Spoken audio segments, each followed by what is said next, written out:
From the top rope and the Great American Bash, I bid you all good evening, morning, afternoon, wherever you may be in this great land of ours or around the world. Welcome to the $55 million studio on the Pro Wrestle Machine. Whether you're a longtime fan reliving these monumental events or a newcomer eager to understand wrestling's rich history, you're in the right place. This episode is packed with insights, opinions, and a few surprises along the way. Let's get into this issue. Through the use of the Pro Wrestle Machine.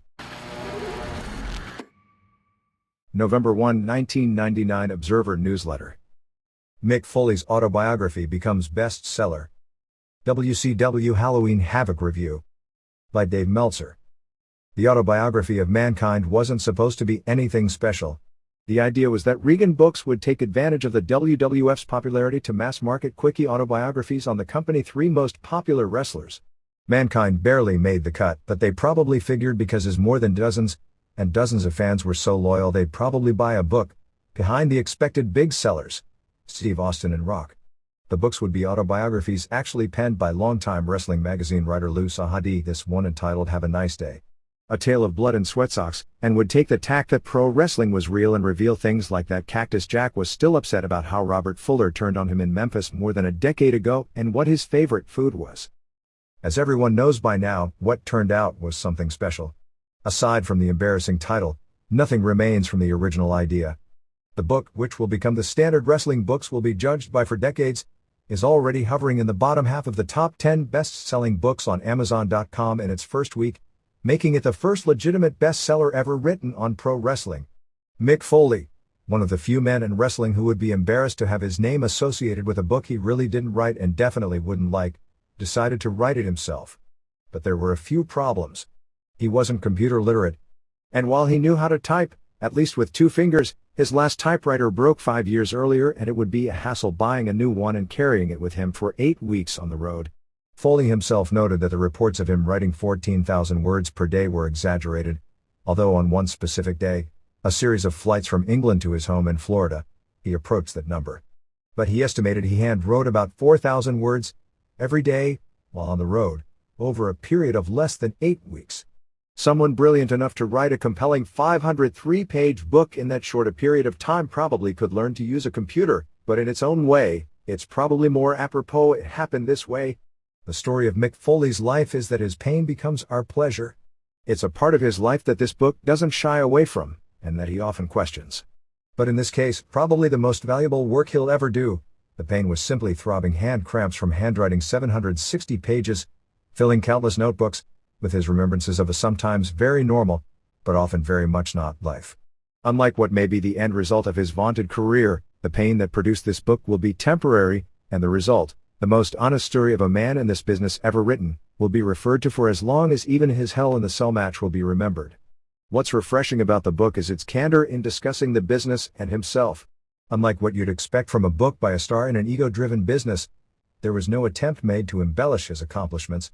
His perspective and thoughts are tremendous. He goes through his major matches, and calls a spade a spade. He isn't hesitant to say the ones that were good, the ones that were great, and the ones that were nowhere close to either. The perspective on the business over the past 15 years is something any fan who watched wrestling during the time period could relate to. He takes you through his great matches, some of which have become legendary. And he takes you through some angles he's been involved with, many of which have been long since forgotten, and jars your memory into remembering some of the lamest crap ever put forth on television. Even though he admits to not always being an honest person, noting that when he was training to be a wrestler, he lied to all his friends back home and said that his weekend trips to Pittsburgh, where he was trained by Dominic DeNucci, were visiting a girlfriend. The book is honest, often brutally so. He gets back at the bookers who never took him seriously and the promoters who thought he'd never amount to anything, getting the last word in as he became, a term he actually writes about in almost a joking fashion, the hardcore legend. While some will love the blow-by-blow descriptions of his WWF matches over the past few years, longtime serious wrestling fans will take solace in the fact that history, names, legends, and his perspective on wrestling in general aren't watered down to be more palatable to a general public with only casual interest in the business.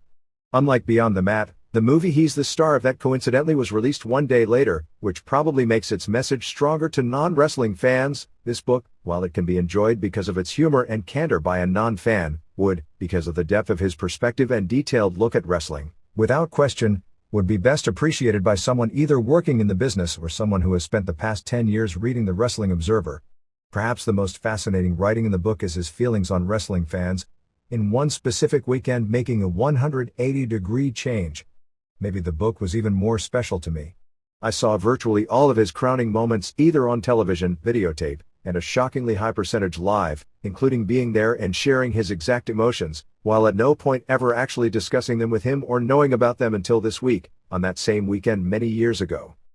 But there is plenty for the non-fan.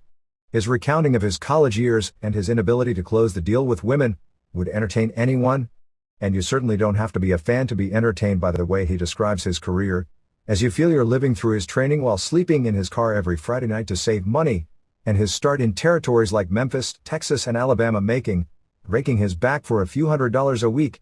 When you finish reading the book, you don't feel so much like you've read a lengthy book as much as you'll feel like you've bonded trading great childhood stories with your best friend. If there was one thing I've found, and disappointing isn't the word, but that I'd have changed, is that he was very specific about the ridiculously little amount of money he earned early in his career, probably less than $30,000 total in his first 5 years working in the business, the last year or two of which he actually had a pretty strong small promotion star name, for the ridiculously high amount of physical punishment, and was even specific about his WCW and Japan earnings. Did you know he didn't receive a bonus for appearing on the multi-promotional Tokyo Dome show in front of 60,000 fans, or for his brutal King of the Deathmatch tournament at Kawasaki Stadium before 28,000? He wasn't specific about his early years in the WWF, but did note with something less than pride that even as a headliner he was earning less than Mark Marrow. But when he really made it big, and his income reached the high six figures, at that point there is little or no talk about money. You'll read about Foley's friendships with Brian Hildebrand, who hadn't passed away at the time he wrote the book, and Owen Hart, who he considered the finest human being in the WWF, who did while he was in the middle of writing it, and word for word of some of his most famous ECW and WWF interview segments. His perspective on Vince McMahon, his boss, was most interesting, because in most cases with McMahon there are two camps: people who fawn all over him and make excuses for him, and people who don't like him at all. Foley clearly respects his accomplishments and considers him a genius, and despite a few hints of dishonesty, even considers him a man of his word. But there are more than a few accounts of the WWF making some very lame booking decisions, not the least of which was their annual appraisal that he would never make it there, and it wasn't until Jim Ross got a major role in the company that McMahon was able to be talked into even considering him. That's far more than you'd expect from someone working in a company that doesn't really encourage divergent viewpoints. Foley's perspective on continuing the show after Owen Hart's death, and on Bret Hart's departure, and his reasons for returning to the company afterwards, from WWF also hardly went along company lines. The thoughts about wrestling's biggest names were most interesting.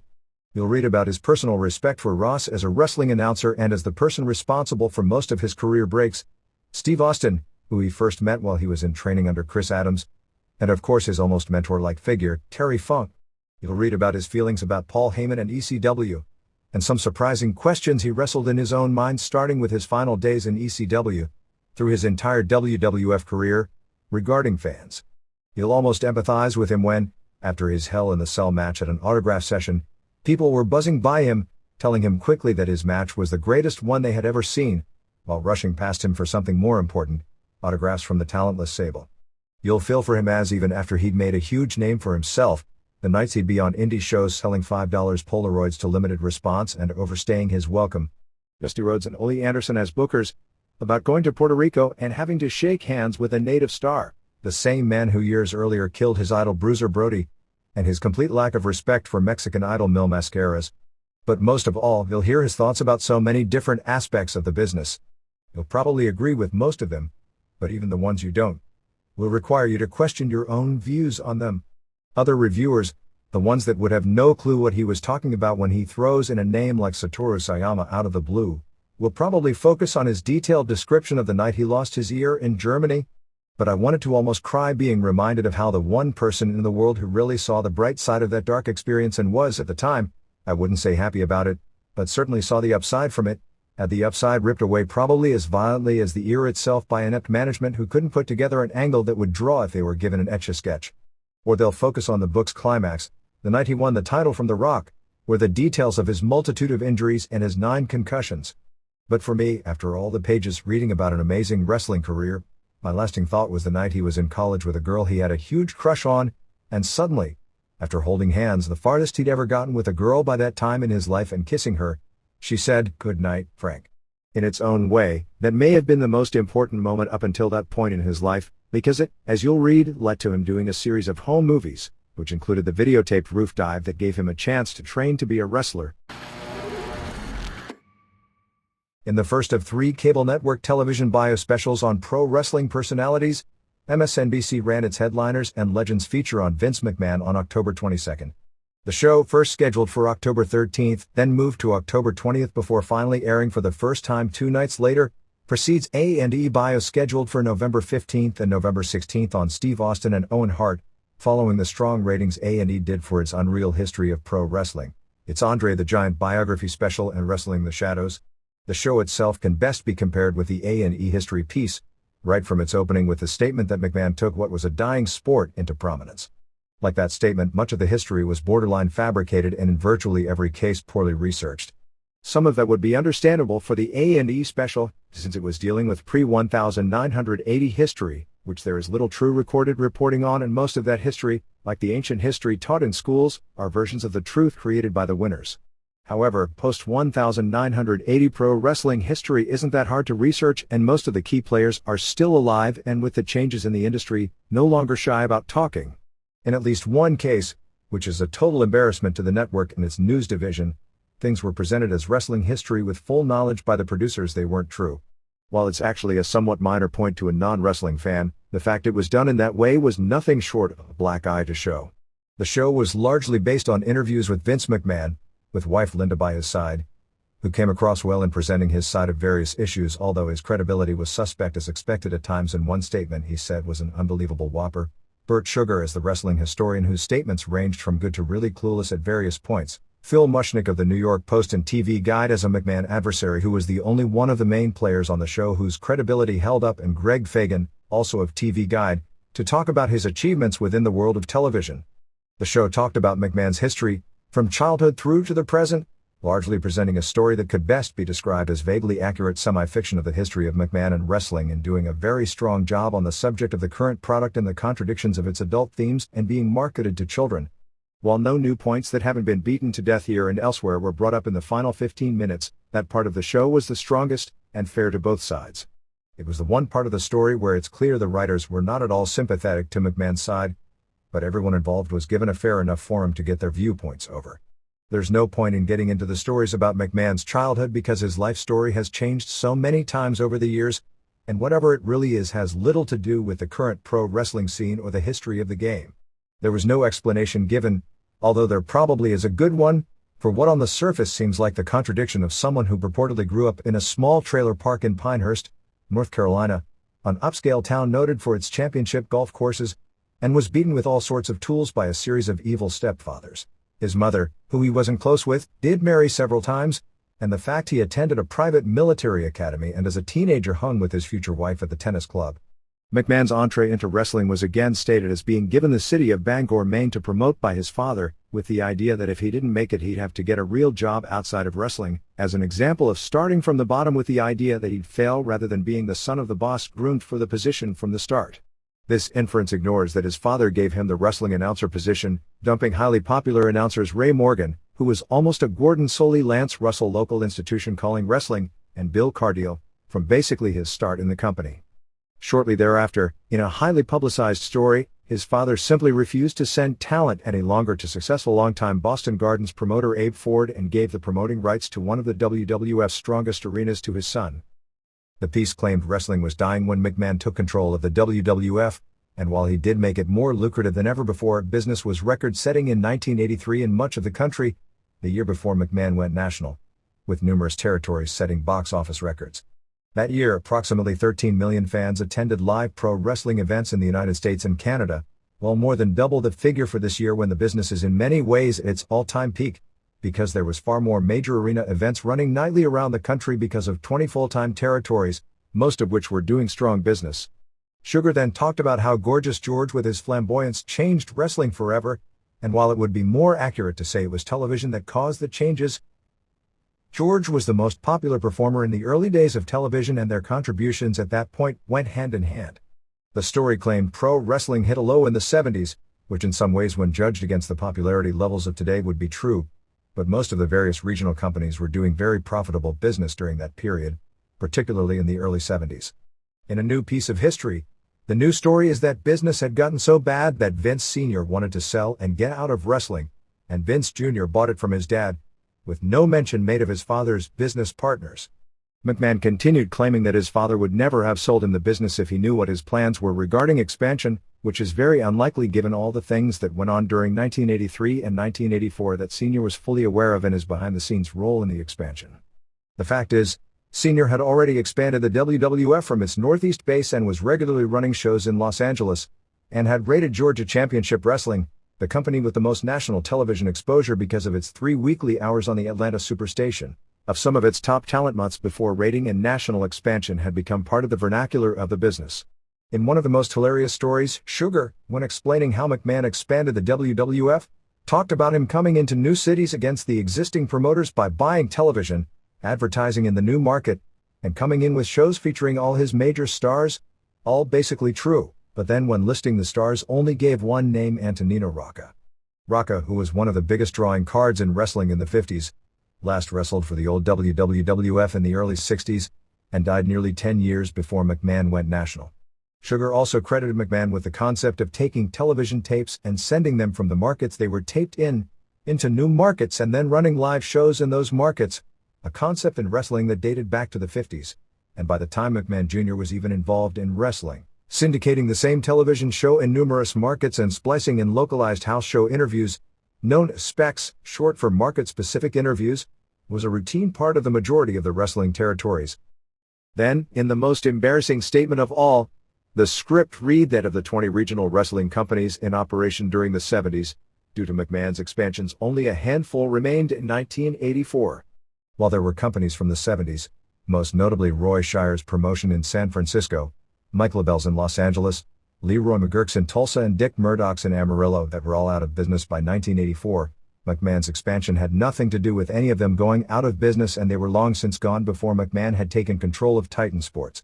They went out of business due to a lack of marketable talent and an inability to draw created by expansion of television through satellite, and this was not McMahon's television at this point, where local fans were able to see more charismatic stars and better produced television than their local promoters could afford, either from rival promotions invading their territories, and while there was some truth about territorial boundaries being protected before McMahon, there were constant attempts to bend and break those unwritten bylaws, and there were always local promotional wars, some legendary, going on at all times within the business, and thus made them less likely to attend the local matches.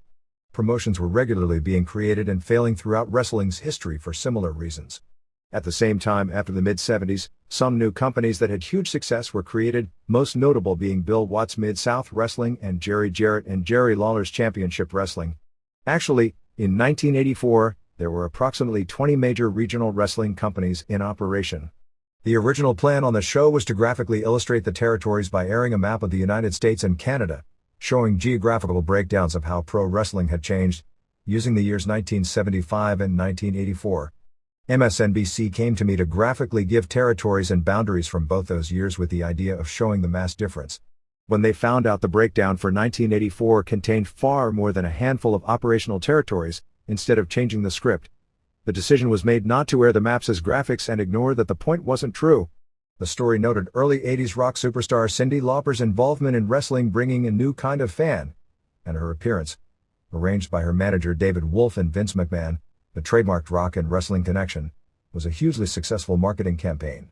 Lauper's appearance was not the first celebrity involvement, as Andy Kaufman, a huge television star at the time, had 2 years earlier run a series of angles with Lawler in Memphis. It can be noted that Kaufman originally approached McMahon Sr. with his idea of being a heel pro wrestler, but McMahon Sr. wanted nothing to do with it, feeling it would make a mockery out of pro wrestling. Bill Apter, who may have been involved in making the connection with McMahon Sr., when it didn't happen, definitely was the one who directed Kaufman to Lawler for what turned out to be a legendary series of wrestling angles that achieved mainstream publicity at the time. It presented the story that after Lauper next came Hogan, which is actually incorrect. Lauper's angles started in the late spring of 1984, roughly 6 months after Hogan jumped from the AWA to WWF.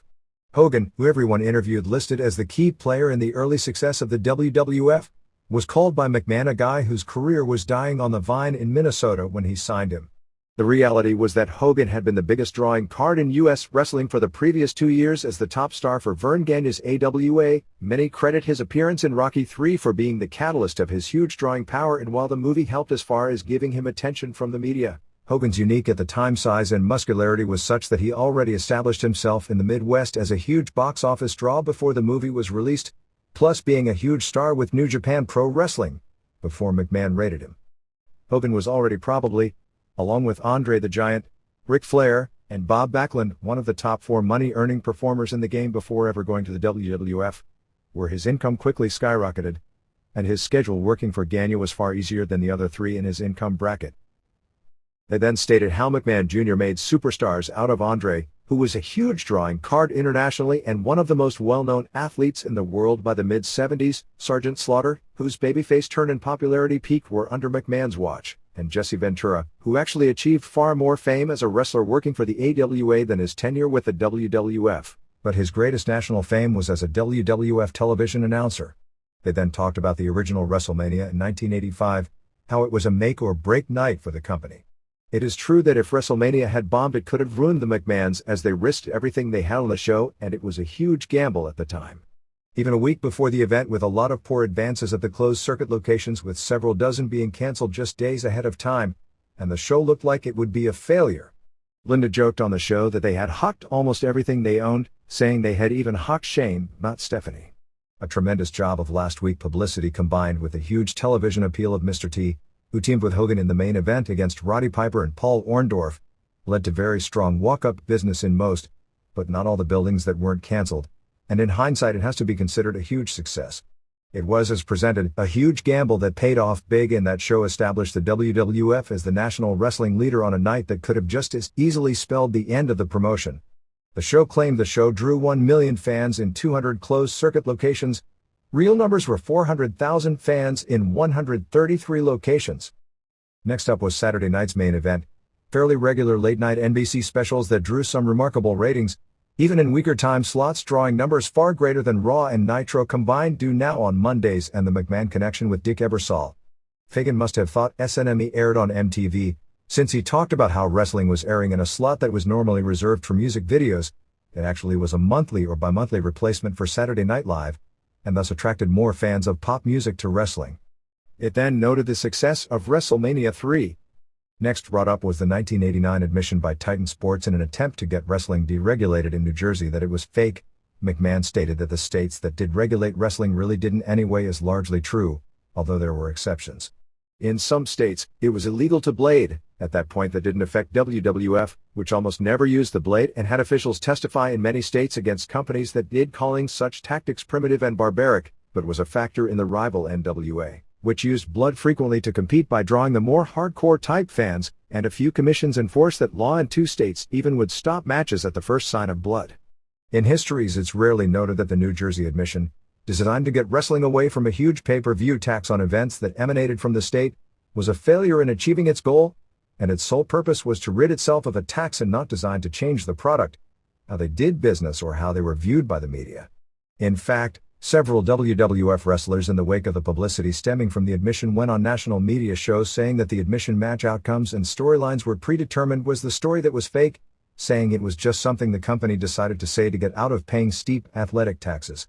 As virtually no story on the subject ever notes, the admission that got all that publicity didn't result in the state dropping regulation of wrestling, nor dropping the tax, until finally in 1997, Governor Christine Todd Whitman did sign the law, thereby eliminated that tax, and at about the same time wrestling was eliminated from virtually all commission regulation in New Jersey. And the WWF responded by scheduling the Summer Slam event that year at the former Meadowlands Arena. Over the past decade, the admission was a key factor in getting wrestling deregulated in about a dozen states. Mushnick stated McMahon wanted out of regulation not only because of the tax issue, but also the drug testing issue. The truth was that no states were drug testing wrestlers at the time, although it was a subject that came up in many states in the wake of the Zawarian case, but Oregon and Florida, which had a strong movement to establish a commission largely due to the drug issue, which was voted down in legislature after both WCW and WWF threatened to no longer promote in the state if the commission was established, were the only state to ever look at doing so seriously. It was also true that McMahon's admission did anger a lot of old-timers in the business, although anyone who was even halfway up with the times at that point recognized it would have no negative effect on business. As it turned out, 1990 was a strong business year for the WWF, which some in the media attributed to the admission, but in reality that had nothing to do with it. In a name rarely brought up in current historical stories, because neither WWF nor WCW, for different selfish reasons, want to admit he ever existed, it was Sugar who brought up the name of Jim Crockett, McMahon's biggest promotional adversary of the 80s. According to this history, Crockett sold his company to Ted Turner. The story claimed up until this point, the WWF aired on Turner's station. Actually, it was Crockett's wrestling that aired on Turner's station at the time of the sale. McMahon's wrestling appeared on TBS for a one-year period in 1984 to 1985, which, combined with his USA Network exposure, gave him a virtual monopoly when it came to the highest-rated TV wrestling time slots during a period where wrestling was getting major media pub, virtually 100% devoted to McMahon. When McMahon bought a majority interest in Georgia Championship Wrestling, then folded the company, and put his own television tapes in the nation's most watched wrestling time slots on Saturday and Sunday early evenings. While McMahon's version of history has erased this fact, the truth is the ratings for McMahon's tapes were considerably lower than those for the Ole Anderson promotion that preceded him in the same time slot, despite wrestling having far more national publicity during the 1984 to 1985 period. McMahon and Turner had a major falling out in 1985, the declining ratings probably being a very small part in it. Almost immediately after McMahon had purchased GCW, McMahon felt double-crossed when Turner, due to a flood of mail and phone calls from wrestling fans who favored the Gordon Soley Wrestling, added a new hour of a new low-budget Georgia promotion run by Anderson in the early morning. In 1985, Turner added another hour on Sunday for Bill Watts Mid-South Wrestling, which embarrassingly drew better ratings than the WWF in a worse time slot on the same station, and immediately became the highest-rated weekly television show on cable television. By the spring of 1985, the problems had gotten large enough that McMahon sold the rights to his TBS time slots to Crockett, who was given complete control of all the wrestling hours on TBS, and used them to become McMahon's only real national competition during that period. Crockett shortly thereafter bought out Watts, who had the third strongest promotion during that time, whose company by this point was losing money with no turnaround on the horizon while trying to expand nationally. The decline of McMahon was described as starting with what was described as a sexual harassment lawsuit by a ring boy with claims against a WWF announcer in early 1992. Actually, the suit, quickly settled out of court by McMahon without any admission of guilt, named 3 people, ring announcer Mel Phillips and, more importantly, 2 vice presidents, Terry Garvin and Pat Patterson. As part of the agreement in the settlement with Cole, it was said none of the 3 would ever work for the WWF again. A few months later, Cole was approached and gave the okay to hire Patterson, who some at the time thought was a scapegoat in all this, back, although in hindsight virtually nobody close to the situation believes Patterson was ever actually gone, and his resignation is generally believed to have been more cosmetic than real. The next step in the story of his decline was the indictment of McMahon on steroid charges in 1993. To mention the story of McMahon's steroid indictment would be impossible to do without bringing up the 2 key points that led to it: the trial of Dr. George Zarian, and Hulk Hogan's appearance right after the trial on the Arsenio Hall show. Somehow, neither of these items were mentioned. Zarian, in the summer of 1991, was convicted of dealing steroids to several WWF wrestlers. The actions of Zarian, dealing steroids and downers out of the WWF dressing rooms in eastern Pennsylvania for years, ironically there as the Pennsylvania State Athletic Commission appointed physician, were hardly secretive to McMahon, since he regularly purchased steroids from him. Hogan, who also did, and was subpoenaed for the trial through work of his attorney Jerry McDevitt, who gained fame later from his work there as the personal attorney for Vince McMahon, didn't have to testify in the trial, and then went on television on the Hall show and in another media claiming that what Zarian said in the trial about selling him steroids was a lie, that the only reason his name came up was because Zarian had a fanboy photo of him in his office and that he had only used steroids 3 times in his entire life, all in 1983 to rehab a bicep injury. Later, under oath in the McMahon trial, Hogan admitted his statements to the media during this time period regarding his use of steroids were lies. There was a loophole at the time, in that it was illegal to distribute steroids, but not illegal to purchase them or use them. That loophole closed in 1991 when usage was made a felony, although use in pro wrestling remained rampant after the law changed, and is still very prevalent today. It talked about McMahon being offered a plea bargain, which he turned down, which is a true story, because the government had a weak case. In fact, One aspect of the case was every bit as embarrassing as this MSNBC report in regard to presenting facts that simply couldn't be true and going with them anyway. McMahon was largely charged with two crimes: conspiring with Zarian to distribute steroids to the wrestlers. The weakness of the case was that McMahon and Zarian had no financial arrangement together. Although the argument was made, McMahon profited greatly by the revenue he garnered marketing these steroid bodies. Even Zarian, as a government witness, couldn't provide any accounts of detailed conversations between the two of them any time, so it would have been difficult to prove the case. In hindsight, however, the difference between conviction and acquittal was razor thin. After Pennsylvania law changed to where the commission no longer assigned the doctors to wrestling shows, it fell under the auspices of the WWF to hire doctors. Long before his indictment, Zarian's name was well known as the WWF drug doctor within wrestling, and it was an inside joke about how well-muscled Southern performers would suddenly gain 20 new pounds of muscle upon signing with WWF, and all the heels in particular needed it almost as necessity because they physically had to look threatening against the massive Hogan. The woman who headed the department to assign local doctors, Anita Scales, specifically wanted nothing to do with Zarian because of his well-known rep. She was told in no uncertain terms by higher-ups, according to trial testimony, that being Linda McMahon and Patterson, that she had to hire Zarian.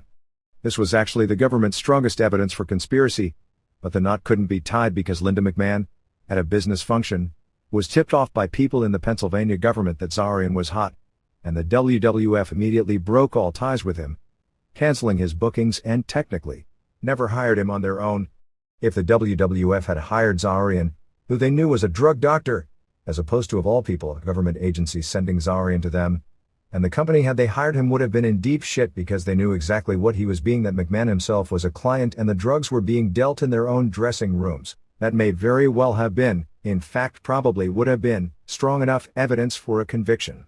It also should be noted that both the New York Post and Village Voice had very detailed stories about allegations of improprieties, including the secret husband of one of McMahon's attorneys approaching the government's main witness in the case, a former secretary who actually kept McMahon's own steroid supply in her office and later, when the subject became hot, in her home as an agent, claiming he could get her potential book or movie deals, and attempting to garner other incriminating information against McMahon from others claiming to be a producer from the TV show 60 Minutes. As it was, the supposed agent's wife cross-examined the secretary in a manner at the time so eerie it almost seemed she had ESP and did quite a number on her credibility. The other charge was distributing steroids to Hogan, which in hindsight was nothing short of scary that it went as far as it did. In the trial, it was pretty clear that Hogan received steroids from Zarian at 3 different locations: his home, the home of a longtime friend named Dan Brower, and at Titan Sports headquarters. Zarian would send steroids to McMahon's office and Hogan would pick them up. The distribution charge against McMahon was from those packages. Whether going to the office and splitting packages of steroids would constitute an illegal distribution, which seems like a very weak charge to begin with, is a question that didn't have to be answered, because the technicality of the case was that it was tried in the Eastern District of New York, and the office was in Connecticut, outside that court's jurisdiction. The government had to prove venue, so it claimed that on one occasion McMahon sent a steroid package received from Zarian with his limo driver to the Nassau Coliseum, which was within the Eastern District, where Hogan received it. The problem with that argument, not including the mysterious disappearance of limo driver Jim Stewart, who failed to testify as scheduled, is that the package in question was sent by Zarian to McMahon on October 24, 1989. The Nassau Coliseum show where it was supposedly distributed to Hogan took place on October 18, 1989. Nevertheless, the main thing whitewashed about the trial, which has been used to vindicate that there was never a steroid problem in the WWF, is that testimony totally backed up all the media claims about steroid use in his company.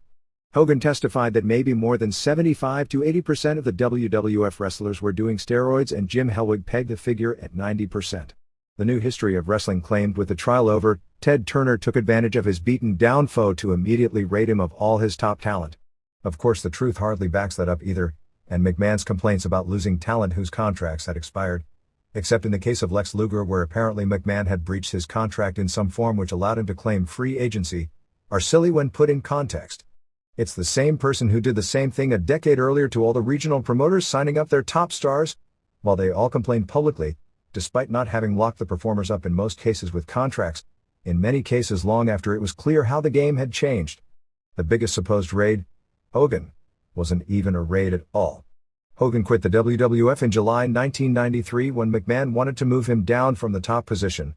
He spent nearly 1 year wrestling a few big shows for New Japan Pro Wrestling and doing a television series. In May 1994, he signed with WCW. If anything, he was rated from New Japan Pro Wrestling, where he was wrestling at the time. The real-time line with Hogan doesn't make nearly as nice a story as the McMahon claim, and in fact, WCW likes the story they stole him from WWF better as well, so nobody contradicts it. Randy Savage did sign a few months later, but he was considered by McMahon at the time to be no longer a serious active wrestler, let alone a headliner, and thus was allowed to be working without a contract.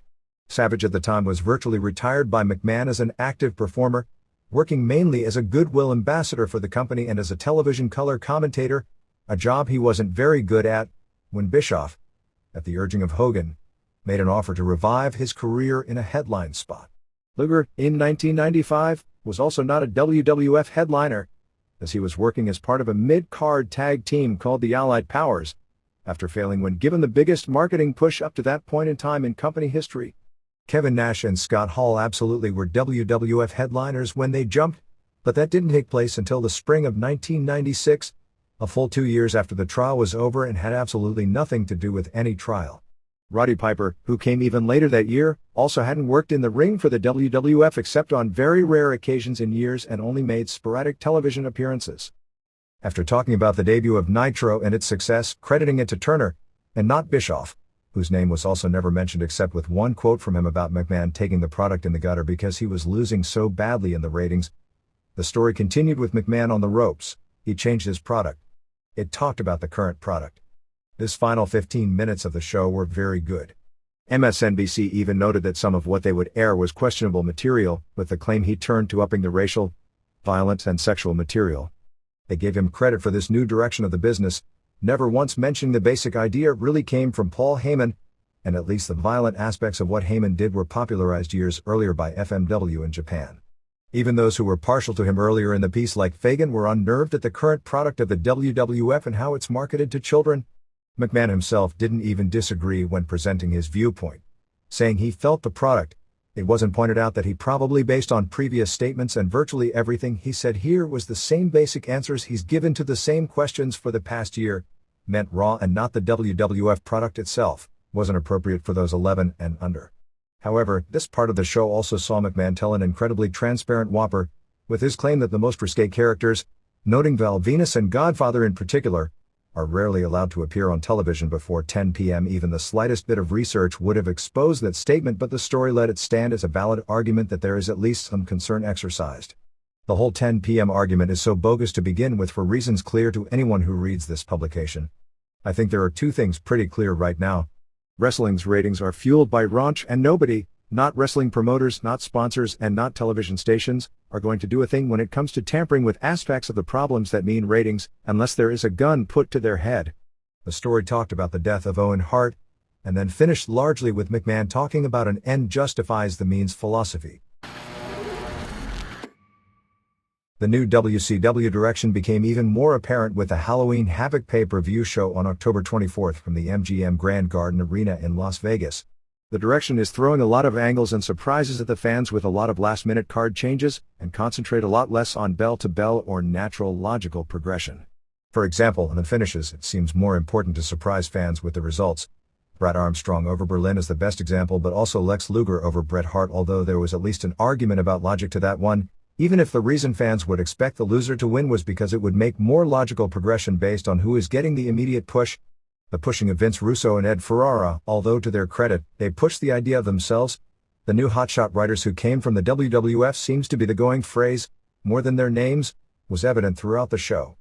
The argument that WCW is swimming in negative momentum and needs a facelift is strong, but even on WWF, it wouldn't get hit with the idea constantly during the shows regularly about the hot writers that were just hired. In many ways, from the formatting and pacing, this seemed more like a WWF pay-per-view show with the crowd being dead for most of the show, unlike WCW, which often has hotter pay-per-view crowds, except with far lower production values and lack of a strong 20 minutes main event to generally make up for weak undercards. To make up for the fact they weren't going to deliver the advertised main event, they added a Goldberg vs. Sting match at the end, partially to begin a Sting babyface turn, and to the old Vern Gagne trick of sending fans home thinking they had seen the world title change only to watch TV to find out it wasn't the case. In looking at Gagne's business, and admittedly how fans reacted to the same angles 2 decades ago is not for the most part relevant to how they would act today because it's neither the same world or the same business. It was okay in the short run but eventually grew tiresome and hurt at the end. The Hogan angle, of which part 2 went down exactly as it was scripted weeks ago, to their credit, a lot of people who should know better also thought this was unscripted, is at this point supposed to lead to a Hogan hiatus with the idea that he's not getting along with management, and come back as an anti-management Steve Austin figure, probably early next year, with the talk being he'll come back as a real person ring named Terry Bollea as opposed to the caricature of Hulk Hogan he's become, and return to do shoot-style promos. The negative of that is that to make this work, it has to be made clear on television that Russo and Ferrara ordered him to do the job and he refused since he had creative control and this was the end result. At least it gives him time to rest his knee. The show drew a paid attendance of 8,464 paying approximately $314,000 along with another $68,898 in merchandise, which are strong numbers for WCW at this point, particularly compared to the previous pay-per-view in Winston-Salem where they couldn't sell tickets, though they still can't be credited yet to any changes since the show got off to a strong advance before the new changes were implemented. A lot more happened faster than a usual WCW pay-per-view show, but the match quality was well below usual company standards, which wasn't lost on the live crowd because the only match that got strong heat was Goldberg vs. Vicious. 1. Disco Inferno. Glenn Gilberti retained the WCW Cruiserweight title pinning Lash LaRue in 7:35. LaRue has shown a lot of potential but these two simply did not work well together. LaRue nearly killed himself on a flying Hurricane Rana off the top rope. Not much heat, particularly since WCW pay-per-view openers usually get easy heat. After Inferno used a piledriver, and LaRue came back with a nice one-arm powerbomb, Disco hit the Last Dance Stone Cold Stunner for the win. After the match, LaRue dropped Inferno with a fireman's carry into a form of a Michinoku driver. 1.25 stars. They showed Chris Benoit and Dean Malenko coming to the building, telling Perry Saturn they had quit the Revolution. 2. It was announced before the show that Rey Mysterio Jr. was injured, so the tag titles were held up, and would be decided in a 3-way match with Harlem Heat, Lane and Booker Huffman, regaining the belts for exactly one night beating Conan, Charles Ashenoff, and Billy Kidman, Peter Gruner, and Brian Knobbs, Brian Yandrasovitz and Hugh Morris, William DeMott, in 5:02. It was announced as a Falls Count Anywhere match with 2 referees. Steps needed to be added based on the finish idea. Conan and Kidman still came out wearing the belts. These belts really don't matter since they are going to be changing hands every week. It was a decent brawl, but too short with a WWF-style finish. There was a funny spot where they were brawling outside and Knobbs crashed into a female photographer with her back turned not paying attention, and she totally no-sold it. So much for the illusion of high-impact movement. Heat and Knobbs wound up fighting backstage with them breaking thin wood strips on Knobbs' head. Morris pressed Kidman and dropped him on a chair. Morris also moonsaulted Conan through a table to set up a Conan shoulder injury angle. Backstage, Stevie Ray hit Knobbs with what appeared to be a very light foam mannequin and T-pinned him. Since it was backstage, the crowd didn't see it. The camera work then missed the second key spot when Kidman pinned Morris maybe 15 seconds later in the ring. The pins were supposed to happen simultaneously, and it was never made clear what Kidman did, although I was told it was scheduled to be a shooting star press but ended up being a face jam. One ref counted one pin backstage and the other counted the one in the ring. The refs conferred and the fans booed when they gave the belts to Heat. Conan sold a shoulder injury big time and the announcers played it up as well, with the first part of the storyline being that he and Mysterio Jr. left together to go to the hospital. 1.5 stars. DDP and Kimberly came out for an interview and the Flair vs. Page match ended up a strap match because they said Flair spanked Kimberly 14 times. DDP came out with an expensive shirt and was doing gestures exactly like The Rock talking about Flair liking to spank it, whack it and jack it. Standards and practices must have had fun with that stuff. 3. Eddie Guerrero beat Perry Saturn, Perry Sotelo, in 11-12 via DQ. Guerrero came out wearing Flair's Rolex from Nitro and gave it to Bobby Heenan at ringside. This was the best match on the show, but was hurt by a lame finish. Match didn't have much heat either. Guerrero was dropped on the ring steps early. Saturn limped early, but eventually seemed fine, and even did a quebrada after limping. Saturn also did a one-arm power clean into a back suplex. Saturn's second quebrada ended with Guerrero getting his knees up. Saturn tried a third quebrada after Guerrero missed a frog splash, but Guerrero caught him with a dropkick. Saturn used a head and arm suplex off the top rope. After a really good sequence of moves ending with a superplex off the top by Guerrero, Flair came out with a tire iron and destroyed Guerrero for the DQ. Kidman tried to help Guerrero but Flair laid him out as well. Tori Wilson came out next, but Flair threatened her, then started dancing and kissed her and she sold it like she liked it. Flair then got his watch back from Heenan and left. 3 stars. Buff Bagwell came out next, saying he had a problem with the writers. It was a line delivered to get a pop, and nobody in the audience reacted. When he brought up Jeff Jarrett, there was a reaction. Jarrett came out and they had a short brawl. Lex Luger came out, mad at Jarrett for him calling Elizabeth backstage at Nitro. Luger got the guitar from Jarrett and went to hit him with it, but he moved and Luger gave Bagwell this totally lame shot with a guitar so gimmicked it seemed like it was made out of cardboard. The guitar didn't break as it was supposed to, and Luger then tapped it, lightly, on a turnbuckle pad and it fell apart, showing everyone just how gimmicked it was. Jarrett ran off. Guerrero, selling the attack from Flair, called Mysterio Jr. on the cell phone telling he and Conan to come back to the building. Sid was bloodied earlier in the show by a Goldberg attack. 4. Brad Armstrong, Robert James Jr., pinned Berlin, Alex Wright. In 4:23 after Berlin went for his neckbreaker, Armstrong held onto the ropes and Berlin took the bump himself. They seemed like they were building a good match until they went to a finish out of nowhere. Match had no heat. After the match the bodyguard, who was in for a big push, punched Armstrong who sold it big. 1/4 star. 5. Rick Steiner, Robert Reach Steiner, regained the WCW TV title from Chris Benoit in 12:50. This was Benoit's worst pay-per-view match in a long time, which speaks volumes about Steiner. Benoit was actually great opening with a superplex off the top and a tope. After Steiner kicked Benoit low, he started working on him. This was so exciting you could hear loud boring chants during a Benoit match. Benoit made his comeback with the 3 straight German suplexes for a near fall. Ref Mark Johnson went down. Steiner picked up a chair but Benoit nailed him and gave him the Jushin Liger Shota palm thrust to the chair to the face. Benoit came off the top with a diving headbutt but Steiner got the chair and Benoit crashed into it. Malenko then ran in and grabbed the chair, teased as if he was going to hit Steiner, but instead hit Benoit and Steiner got the pin. Malenko then hugged Saturn in the aisle after the match. 1 3/4 stars. 6. The Total Package, Larry Fole, beat Bret Hart in 7:46. Nothing much to this match. Hart came out selling a bad ankle from Monday, but he pounded on Luger the entire match until the ankle went out and Luger used a half crab for the submission. Nobody believed that as a finish. 1 stars. Medusa came out in a bikini. Her body looks great for her age but you don't see a lot of 37-year-old strippers, and there's a reason why. The implants look ridiculous but this is a business of excess. She came out with nitro cologne. It was the weirdest thing as Heenan was getting over just how horrible smelling the cologne is. It's a WCW product and they were pushing how bad it smelled. Apparently it was a Bischoff idea and they decided to bury it in the angle. Medusa started screaming it was bullshit, parading around as a Tanda showpiece, and threw the cologne on Heenan who reacted like it smelled like cow manure. In fact, they actually used the word manure to describe the smell of the cologne. This was weird to say the least. They did the Hogan Sting angle next so fans would boo it heavily but still have 3 more matches left in the show to forget about it. Hogan at first didn't come out even though his music played. Finally he came out in street clothes, whispered something to Sting and laid down and Sting covered him and the ref counted 3. No bell sounded to start the match. They immediately cut to a clip of Goldberg with the abrupt cut designed to make people think what happened wasn't supposed to.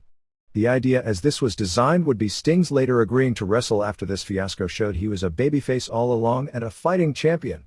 It wasn't made as clear to the fans what this was all about, writers ordering Hogan to do a job, as it needed to be and with no follow-up on television the next day, came off like a silly exercise in masturbation. The feeling from those in the building live is that nobody understood what this was all about, and because it was never referred to on television the next night, that was a Russo call because if it was referred to, it was his belief that people would think it was an angle, forgetting that it is an angle and the Hart MC Mahan thing that every angle is now based on got over so well because WWF spent 1 straight month of television after the fact getting it over at first to justify its position. And later, when McMahon couldn't turn the crowd with him through television, kept on it to go with the flow to create the heel character, so by now, nobody understands and few probably remember it amid the morass of angles they have to digest every week. 7.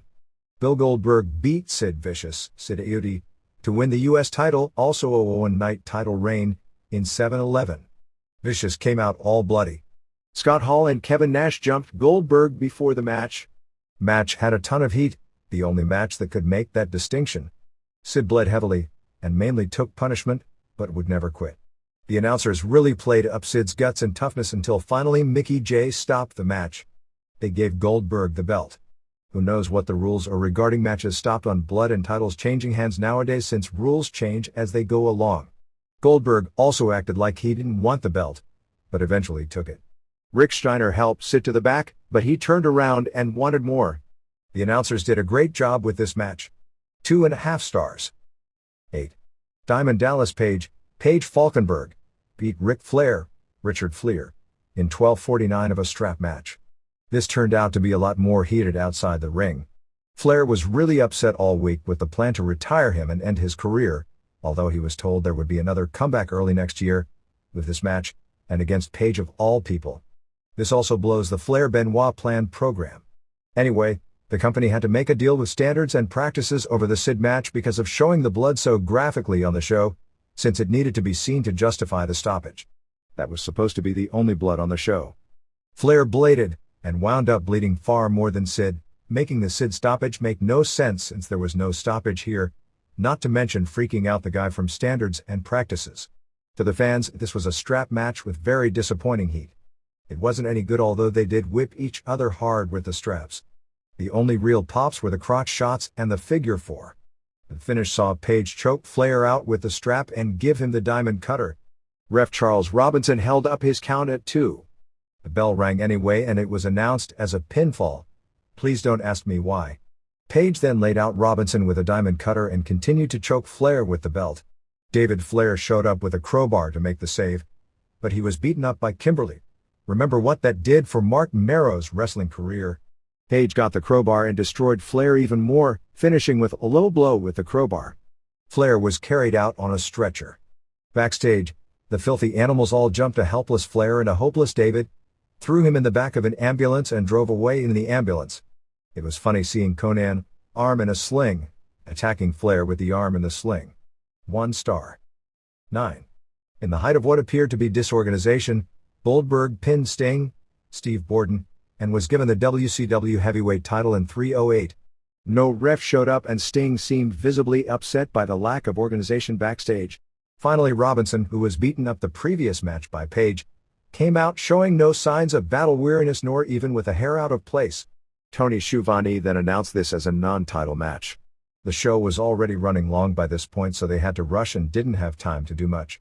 Sting hit 3 stinger splashes, but Goldberg did a leapfrog into a spear, which looked good, and then pinned him after a jackhammer. Goldberg was then given the belt and announced as the new world champion. Go figure. Sting ended the show dropping poor Robinson with a scorpion death drop. 1/2 star. The return of the Sandman, James Fullington, to the ECW arena in a surprise on October 23 drew what was described as one of the largest pops in the history of the promotion. While Paul Heyman had been burying Fullington even before he was fired by WCW and claiming at one point just a few weeks ago that under no circumstances would he ever bring him back, the feeling always was among everyone close to him that if available he'd be back immediately. With Fullington still under contract to WCW through December 7, his actual contract figures were a 3-year deal at $245,000 per year, plus he received a $10,000 signing bonus last September with 90-day cycles that would give the company the right to terminate him and the contract would become void. So at $4,700 per week, if the WCW fires him immediately because of the breach of appearing at the ECW show, he was walking away from more than $28,000 of money he'd get just sitting home. The idea that Heyman was bringing him in for only around $1,500 per week on the surface sounds more than suspicious when you're talking about a wrestler with a family. Heyman had constantly used Fullington as an example of someone who walked out with no notice that would never be welcomed back, as an example to the rest of the boys that if they took offers elsewhere and couldn't cut it, there was no job waiting for them. But the reality always figured to be that wrestlers who can draw money, and Sandman was a huge merchandise draw for ECW, can always get back into a company that's struggling, particularly one looking to replace both its longtime tag champs and heavyweight champ. Sandman arrived with no advance warning at the October 23 ECW Arena show after a just incredible and Lance Storm vs. Raven and Tommy Dreamer match ended with no decision and a lot of run-ins. After Credible had laid Raven and Dreamer out with cane shots, followed by Storm giving Dreamer a cradle pile driver and Credible giving Raven the spinning tombstone. The ref was about to count the pin when lights went out and SANDMAN, who had dropped considerable weight, losing his gut and with larger shoulders, showed up on the stage with a beer and cigarette and ran to the ring, and Kane, Jason, Steve Corino and Jack Victory among others to a huge pop, maybe the biggest pop in company history, coming face to face with Raven, who backed off, and funny hugging Dreamer to end what was described as a hot show. This all sets up the new November to Remember main event on November 7th as SANDMAN and Raven and Dreamer versus Credible and Storm and Rhino, who in the angle didn't back off from SANDMAN's cane and was pulled away from SANDMAN by Credible and Storm. The ratings gap on Mondays is closing, which means expect hotshot booking design for short-term shock value on both sides to increase greatly, if that's even possible.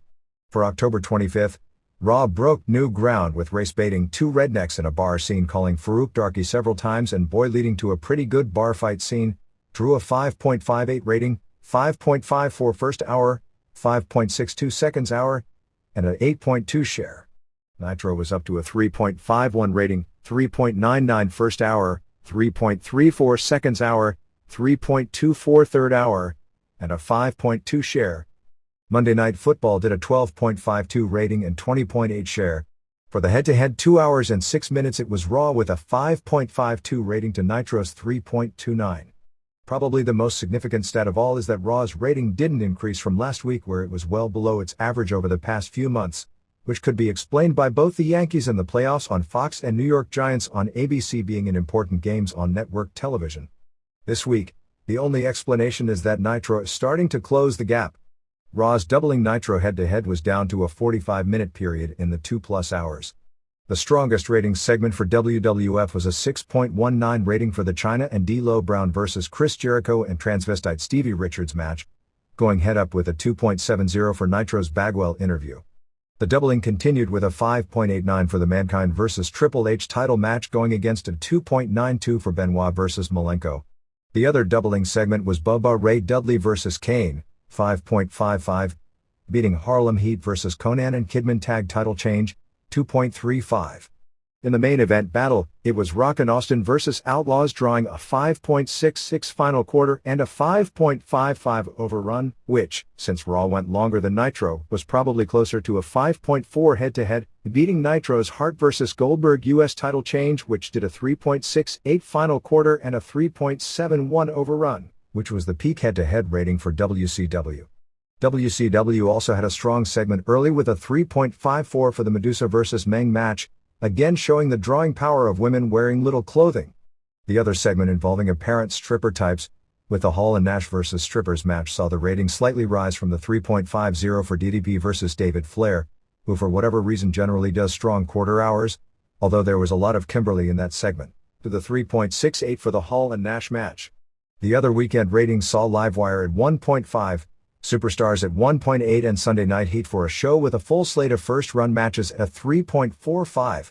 WCW Saturday Night did a 1.5.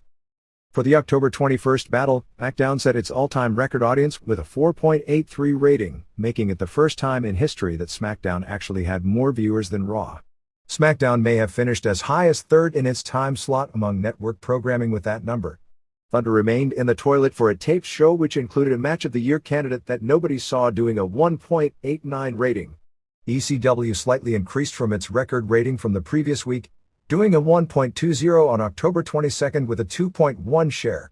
The show opened with a 1.22 quarter, dropped to 1.10 and 1.03 before finishing at 1.31 for the debut of Sabu and a music video featuring the women. The 2-hour Roller Jam show that followed did in 0.69. Japanese television rundown. September 19th, All Japan. 1. Kobashi pinned the Gladiator, Mike Awesome, in 1909. They aired the final 12 minutes and this was pretty good, but not great. Gladiator did his big tope and an awesome bomb on the floor.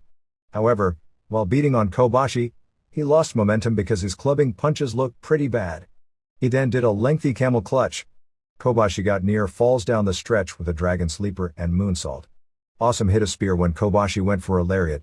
Awesome used his awesome bomb for a good near fall. The finish saw him go for a power bomb off the top, but Kobashi blocked it. Awesome ended up landing on the mat by himself and turned it into an attempted regular power bomb, but Kobashi rolled that into a Hurricane Rana, then hit the lariat for the pin. The finish wasn't executed quite as hot as it reads. 3.5 stars. 2. Akira Taue pinned Hasei Hiroshi in 15-11. The match was just so-so, but built to a really hot finish. A climax where Taue and Hasei traded choke slams and uranage, rock bottoms, popped the crowd big. After each did 2 of their moves, Taue went for his 3rd choke slam, but Hasei turned it into an armbar while Taue made the ropes. Taue went for a power bomb and Hasei again turned it into an armbar and rope break. Hasei hit the Northern Light suplex for a near fall, but Taue used a DDT after blocking the 2nd NLS. Finally Taue used a high kick, a lariat, a choke slam off the middle ropes and a regular choke slam for the pin. 3.25 stars. October 9th, New Japan. 1. Don Frye and Genichiro Tenryu beat Brian Johnston and Kensuke Sasaki when Tenryu pinned Johnston after a lariat. Frye didn't do much here and Johnston didn't look good. There was a good flurry leading to the finish with Tenryu and Sasaki. 1.5 stars. 2. Shinya Hashimoto and Meng beat Tatsumi Fujinami and Shiro Koshinaka in 10:58. This match was notable for Koshinaka doing the worst Russian leg sweep ever on Hashimoto. Hashimoto made the big comeback for the finish, threw down the ref, and caught Koshinaka in the Sankakujin head scissors armbar combination for the submission. 1.75 stars. 3.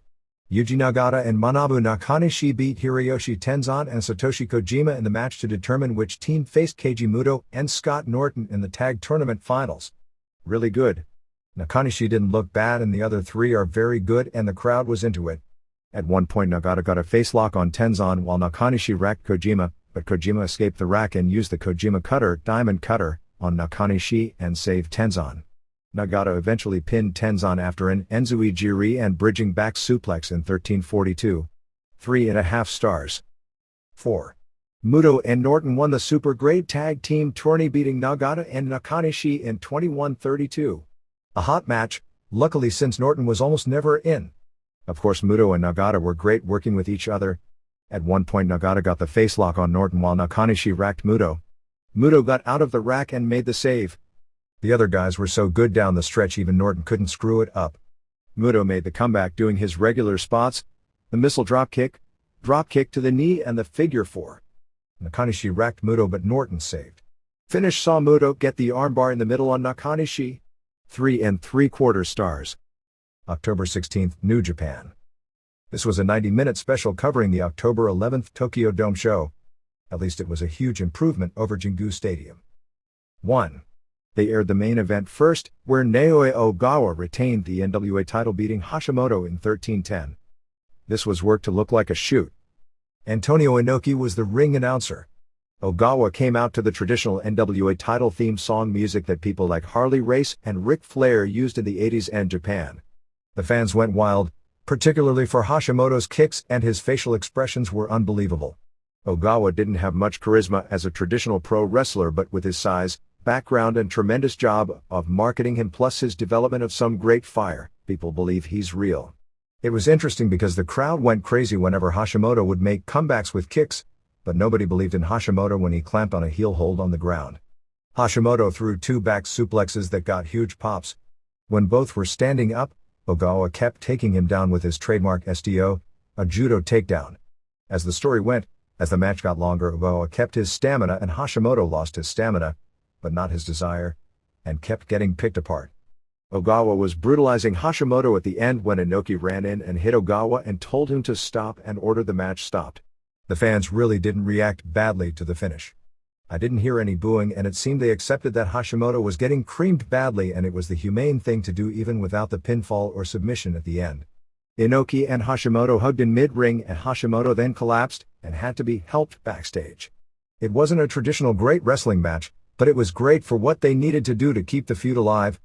It's still a mystery why after all the mainstream attention why this show wasn't a bigger draw, but it sure points to how much New Japan has fallen this year.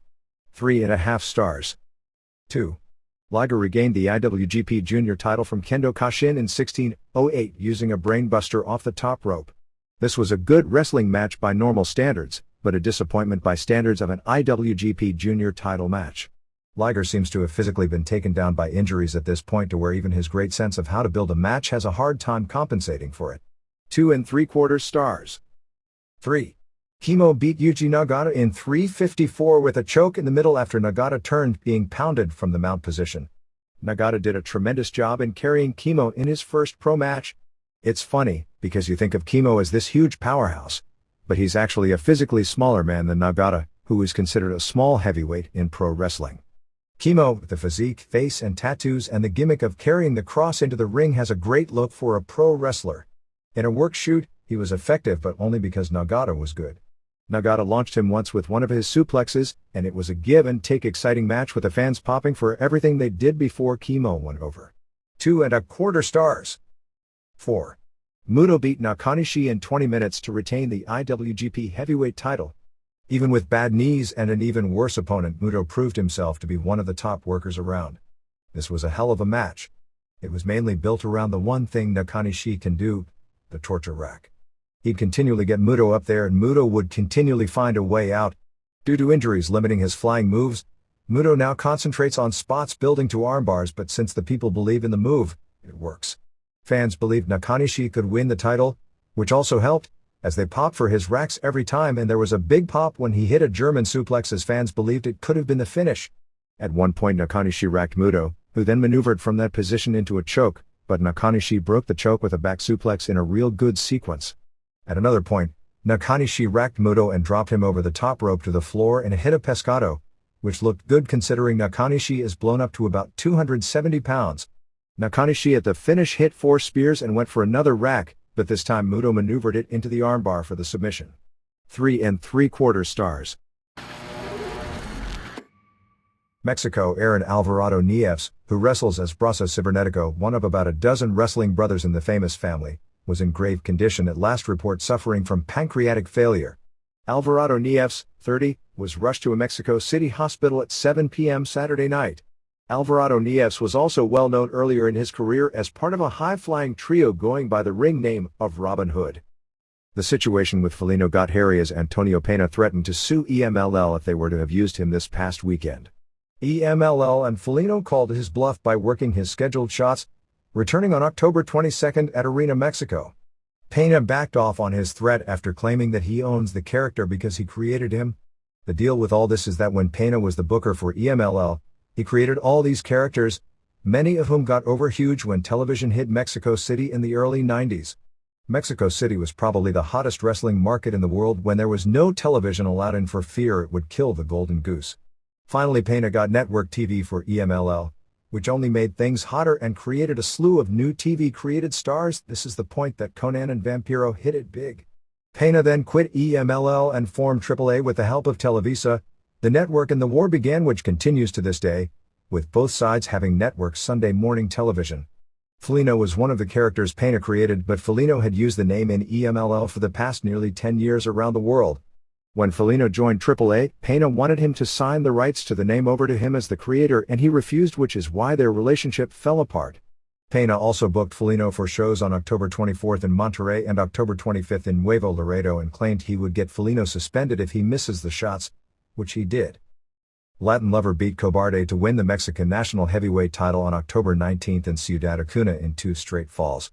Ovaciones reported the place went so crazy after seeing the title change that the fans carried Latin on their shoulders around the building.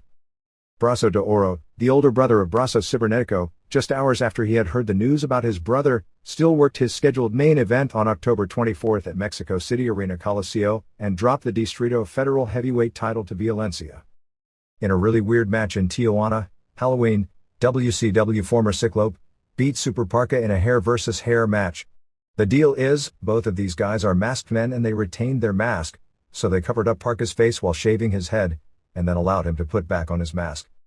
The Headhunters debuted on the AAA TV taping on October 18 in Nuevo Laredo at the baseball stadium during Los Vipers' Primera Clase's cage match win over Los Vados Locos. All of the Vipers had escaped from the cage, so Hysteria was the only one left in with 3 Vados Locos and he was getting destroyed. The Hunters then ran in to help him. Tigre Blanco won a mask versus mask match over Super Cacao from Japan on October 19 at Arena Coliseo in Mexico City with a figure 4 leglock in the 3rd fall, Kakao was unmasked as Kadour Nozawa.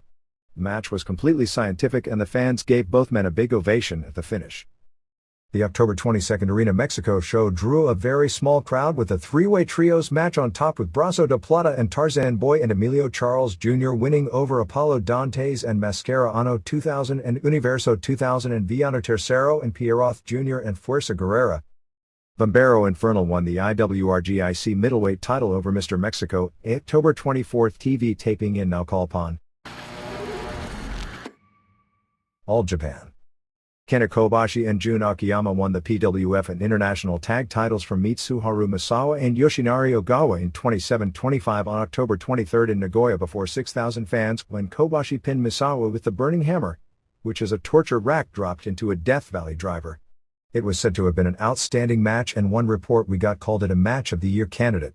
After the match, Akiyama said that the match on October 30th at Budokan Hall with he and Kobashi against Yoshihiro Takayama and Takao Mori would be a non-title match. But they did an angle the next night to turn it into a title match. On the October 24th show, Mori and Takayama and Satoru Asako beat Kobashi and Akiyama and Daisuke Ikeda in the main event with Ikeda being the one to do the job, but after the match, Takayama and Mori left Kobashi and Akiyama laying which led to a title match being challenged and accepted. Takayama and Mori won in the top two singles matches on the October 23rd Nagoya show. Takayama beat Gary Albright with a chicken wing submission in 8:32, a result which must have thrilled Albright because it shows just how far he's dropped, while Mori pinned Jinsei Shinzaki in 21:11 with his axe bomber in what was reported as a very good match.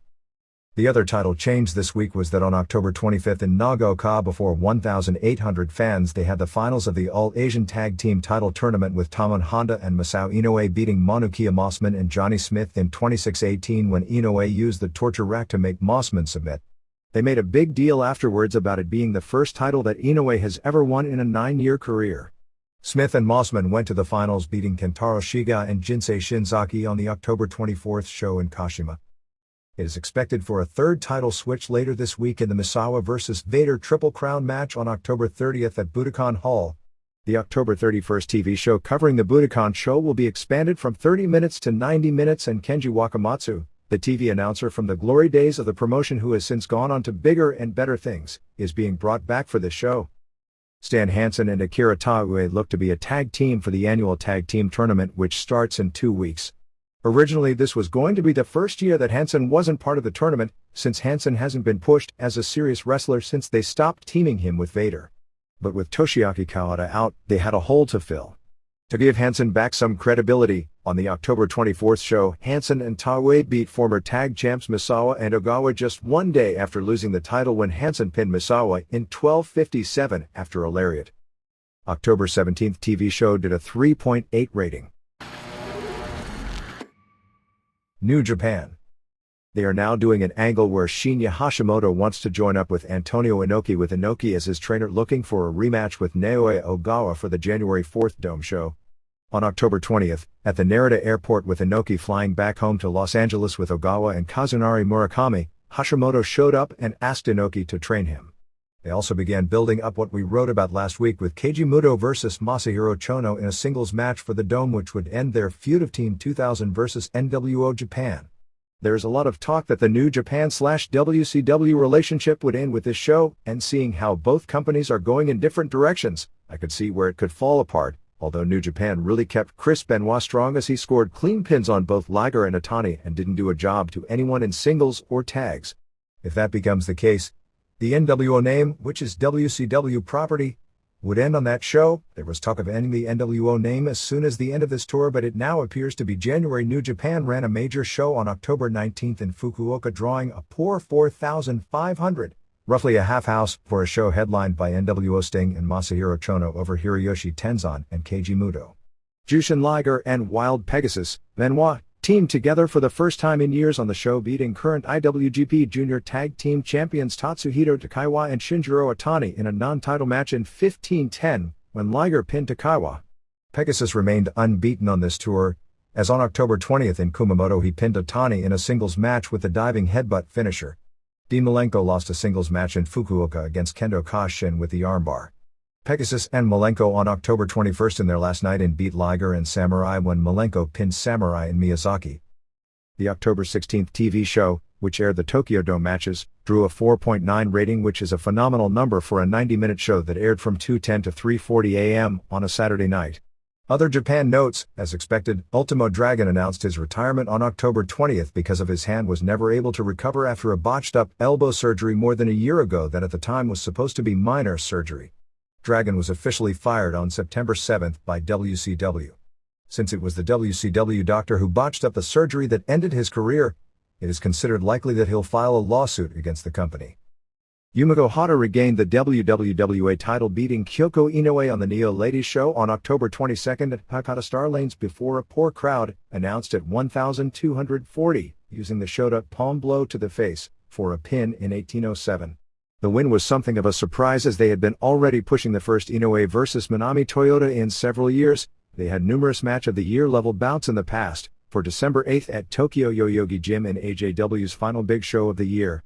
The match may still take place, but the main event looks to be Hata vs Takako Inoue for the WWA title. They did something of a trade, as the semifinal saw Shaparita Asari win the WWA Super Lightweight title, beating AJW's Momoe Nakanishi in 13:55. Michinoku Pro ran a major show on October 19th at Tokyo Ota Ward Gymnasium before 2,612 fans, with Tiger Mask pinning Great Sasuke in the main event. Men's Teo, who had been wrestling with Big Japan, returned to Michinoku Pro for this show. A correction from the October 10th Toryuman results: the Mochizuki who teamed with Magnum Tokyo in a tag match was Masaki Mochizuki and not Susumu Mochizuki. Both work for the group. The Head Shrinkers tag team in FMW contains neither of the original Shrinkers. From photos, they are two younger Samoans, one of whom looks around 300 and the other around 400, and he may be Matthew Inoue. FMW is doing a short November 4th to November 10th tour with the big show on the final day in Hakata with Fake Hayabusa and Koto Fuyuki vs Masato Tanaka and H in a lumberjack match with Shoichi Arai as referee. They did an awesome spot on the October 17th Michinoku Pro/Battlerds combined show in the main event. Basically, Alexander Otsuka was behind Great Sasuke, and Jinsei Shinzaki was behind Otsuka. Shinzaki lifted Otsuka up, who lifted Sasuke up, in a dual German suplex spot that I've never seen before. Judging from the landing, it looked dangerous, as well as Otsuka looked to land somewhat dangerously and Sasuke very dangerously, almost straight down on his head. Top matches on the November 5th Seikendo show are Satoru Sayama vs Alexander Otsuka, Mikhail Baitenshan vs Igor Vovchinchin, and another Russian against Mitsuya Nagai. IWA Japan ran its big show at Tokyo Ariake Rainbow Space, running a series of shoot angles. The main event was a no-rope barbed wire electric dynamite barbed wire board death match. It was Jason the Terrible and Doug Gilbert and Yoshia Yamashita representing Kiyoshi Asano, IWA Japan owner, against heels Tarzan Goto and Kendo Nagasaki and Ichiro Yaguchi representing Outside Promotions. The stip was in Yamashita's team, which was the IWA team, lost. Asano would have to leave IWA, and without him the company would be forced to fold. So it was obvious they weren't going to lose, and then they did. After the match with Asano forced to leave his company, Ala McMahon Tiger Jeet Singh came out with a briefcase with approximately an alleged $500,000 to keep the promotion operational. Earlier in the show, Singh beat Mr. Pogo in a street fight. Asano was in Singh's corner. Asano blew a fireball at Pogo outside the ring and countered out. It was said that Asano, in learning how to blow a fireball, actually swallowed the kerosene 3 days earlier and got so sick he was hospitalized. Here and there. The Beyond the Mat movie had an impressive one-week limited release opening this weekend. As mentioned before, the movie was released to the theaters largely to qualify for possible Academy Award nominations. Universal was skeptical about its marketability but recognized it's an excellent movie and received unanimously tremendous reviews thus far. The opening night in Century City, California at a mall multi-complex saw the 130-seat theater about February 3rd full for a 1 p.m. matinee show, which is a very strong showing on a Friday matinee, and it was packed both the 7 p.m. and 9:30 p.m. showings. It was moved to the largest theater in the mall on Saturday and drew about 250 for each prime-time showing. The movie also did tremendously in the exit polls. I was in attendance at the 9:30 p.m. showing on the first night as they did a post-show condo with producer Barry Blaustein, Terry Funk and myself. The audience, which according to a show of hands, was approximately 1/3 people who said they were not wrestling fans, gave the movie a big ovation at the finish. Based on the condo reactions from myself watching, from other readers watching other shows, and a little from Blaustein who gauged audience response at many of the airings this weekend, The movie seems to do as well if not better among non-wrestling fans, but it leaves everyone thinking when they leave. Virtually nobody, even those who weren't wrestling fans, left the theater before the end of the conda, even though it was already about 11:30 p.m. when it started. There is an aspect of the movie, which is basically the most powerful message of the movie, and that is the toll wrestling often takes on the families of the participants. That is very tough for a segment of wrestling fans to watch without having to block it out, because it goes against their very credo about hardcore wrestling, and one of the things they enjoy most about wrestling. It's a tough rationalization for people who idolize Mick Foley, when they first see him so adamant that the brutality of the finish of his Royal Rumble match with Rock, the 11 straight chair shots, would turn more people on than it would turn off in a conversation with Vince McMahon shortly after the match, and then seeing the reaction of his own kids interspersed with so much footage of Foley goofing off and having fun with his family, and his final conclusion that he'd never put his family through that again. From Foley's book, on occasion he's wrestled with that question as well, and clearly still often does. Universal had high opinions of the quality of the movie, but wasn't sold on it being marketable. The success of the first weekend helped the movie's cause a great deal. An update on the condition of Gordon Solie. There will probably be a statement put out by Solie this week on the internet to combat false rumors. But his health is not good. He will be having an operation in a few weeks that will leave him with a good chance of survival, but he'll never talk again.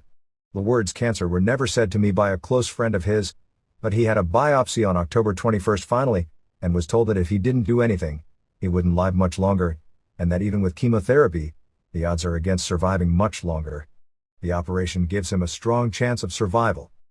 Antonio Inoki is talking strongly about his proposed April show in North Korea airing on pay-per-view in the United States. Since Inoki is involved with New Japan, the politics of this include whether New Japan and WCW continue their relationship, and if they do, if WCW complains about it out of courtesy to the relationship, they might not do it. Bill Behrens and Burt Prentice have sold the NWA Worldwide Music City promotion. We don't have details other than the promotions and TV shows are scheduled to run as is, with them in charge of the product, but a money man financing things, which enables them to be put on salary rather than fund everything, and will promote under the NWA banner in Nashville, where a local wrestling war is set to begin with Main Event Wrestling run by Reno Riggins, and Birmingham, where Music City just got television and was planning on expanding into. Behrens will still own and operate the NWA Georgia promotion on his own. At the Mr. Olympia contest in Las Vegas on October 23rd, at the press conference, both Paul Dillett and Chris Cormier, two of the perennial top contenders, were asked about being pro wrestlers, since both, along with other top bodybuilders including another Olympia regular, Aaron Baker, trained at Rick Baseman's gym. Dillett said he got tired of taking all the bumps after a few months and has given up interest in being a wrestler. Cormier said he had absolutely no interest in being a wrestler due to the travel demands. The proposed WNWA, Women's NWA, pay-per-view that were scheduled and canceled throughout this year are now on the table for February and April, but definitely not in Nevada, as apparently their idea as a headliner, a boxer versus wrestler match, wouldn't be allowed in the state by the commission. On the October 23rd Memphis TV show, they continued the tease of Mike Tierney going babyface to face PPW champ Steve Bradley. Jim Cornette's stable has also added a bodyguard named Seven. With Doug Gilbert in Japan for IWA, they announced he was injured and Tommy Rich came in for revenge, challenging Brian Christopher. They are also doing an NWO-style angle with a new group called the EWO, with Lance Jade as the leader. Jade has been for several weeks in the crowd at TV wearing a title belt, causing mischief and heckling the wrestlers and chanting boring, and was regularly booted out of the studio. Jade tried to recruit Derek King, who refused, and then Jade said he didn't want King in the first place because he was a terrible wrestler. Christopher and Spellbinder did a spoof on Gilbert and Rich. Christopher dressed up like Gilbert, crying about being blackballed out of the WWF because of Jerry Lawler. Spellbinder came out dressed like Rich, acting like he was drunk and with something in his shirt to make it look like he had a big beer belly, saying Rich's famous "somebody say something 'bout fired up" catchphrase. Actually, there was no such term in wrestling as catchphrase when he used to say that. He was then drinking a whiskey bottle and passed out. Jade tried to recruit Bradley and Alan Steele to join the EWO. Jade told Steele that this was the 90s and you don't have to pay dues in wrestling anymore, and told him if he joined the EWO, he'd get all the women, so Steele joined. The two were outside the building holding EWO signs and chanting EWO. CB White came out in a wheelchair claiming he had to pass a kidney stone, but of course later interfered in King's match. Bulldog Reigns was shown backstage knocked out with the word gluttony written above him and food all over him and stuffed in his mouth. Seven will probably be revealed as the one who did it. Christopher beat Rich via DQ in the main event when Rich piledrove the ref. The funniest thing was announcer Corey Macklin announcing that Rich was a former NWO World Heavyweight Champion. The OUTTRO promotion in the United Kingdom just lost its television and is struggling. The promotion was, I believe, the first UK-based company to get TV in that market since the heyday of the Crabtree promotion. Roller Jam is looking for a color commentator, and they are looking at finding the whereabouts of Ron Head, who has done bizarre and sometimes hilarious commentary on home wrestling videos as well as local ring announcing, to try out for the position.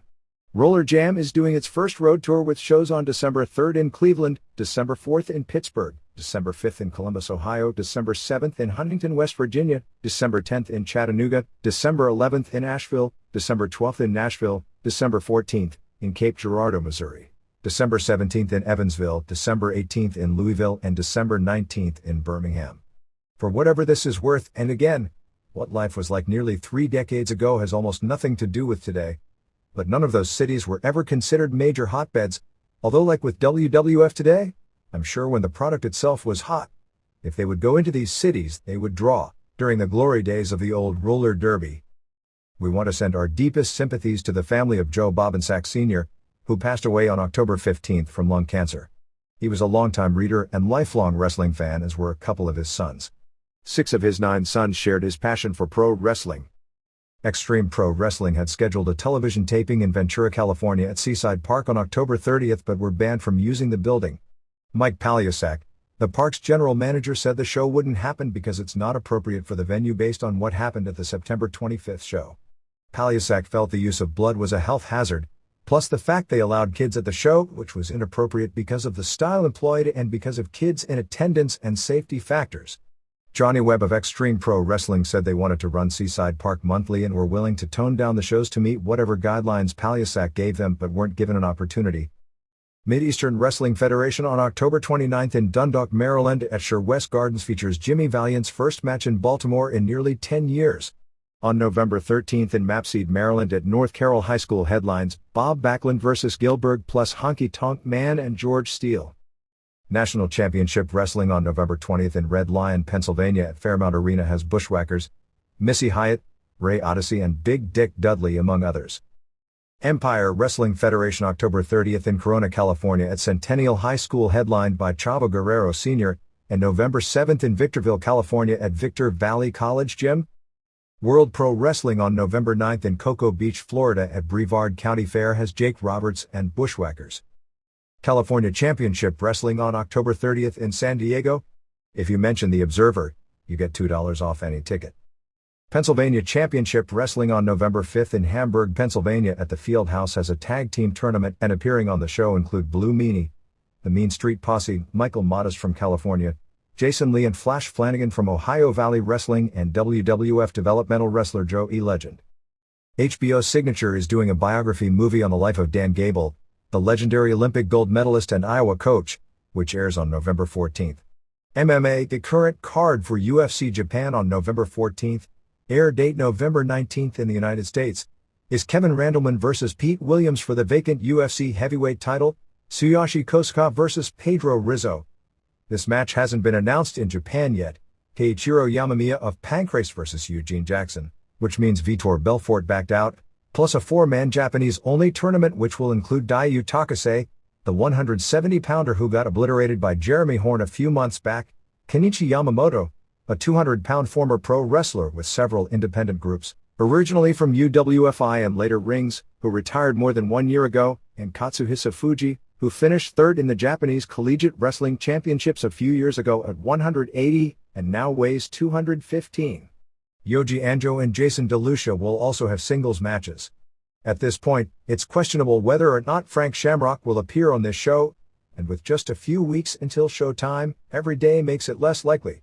UFC Japan was interested in him against Anjo.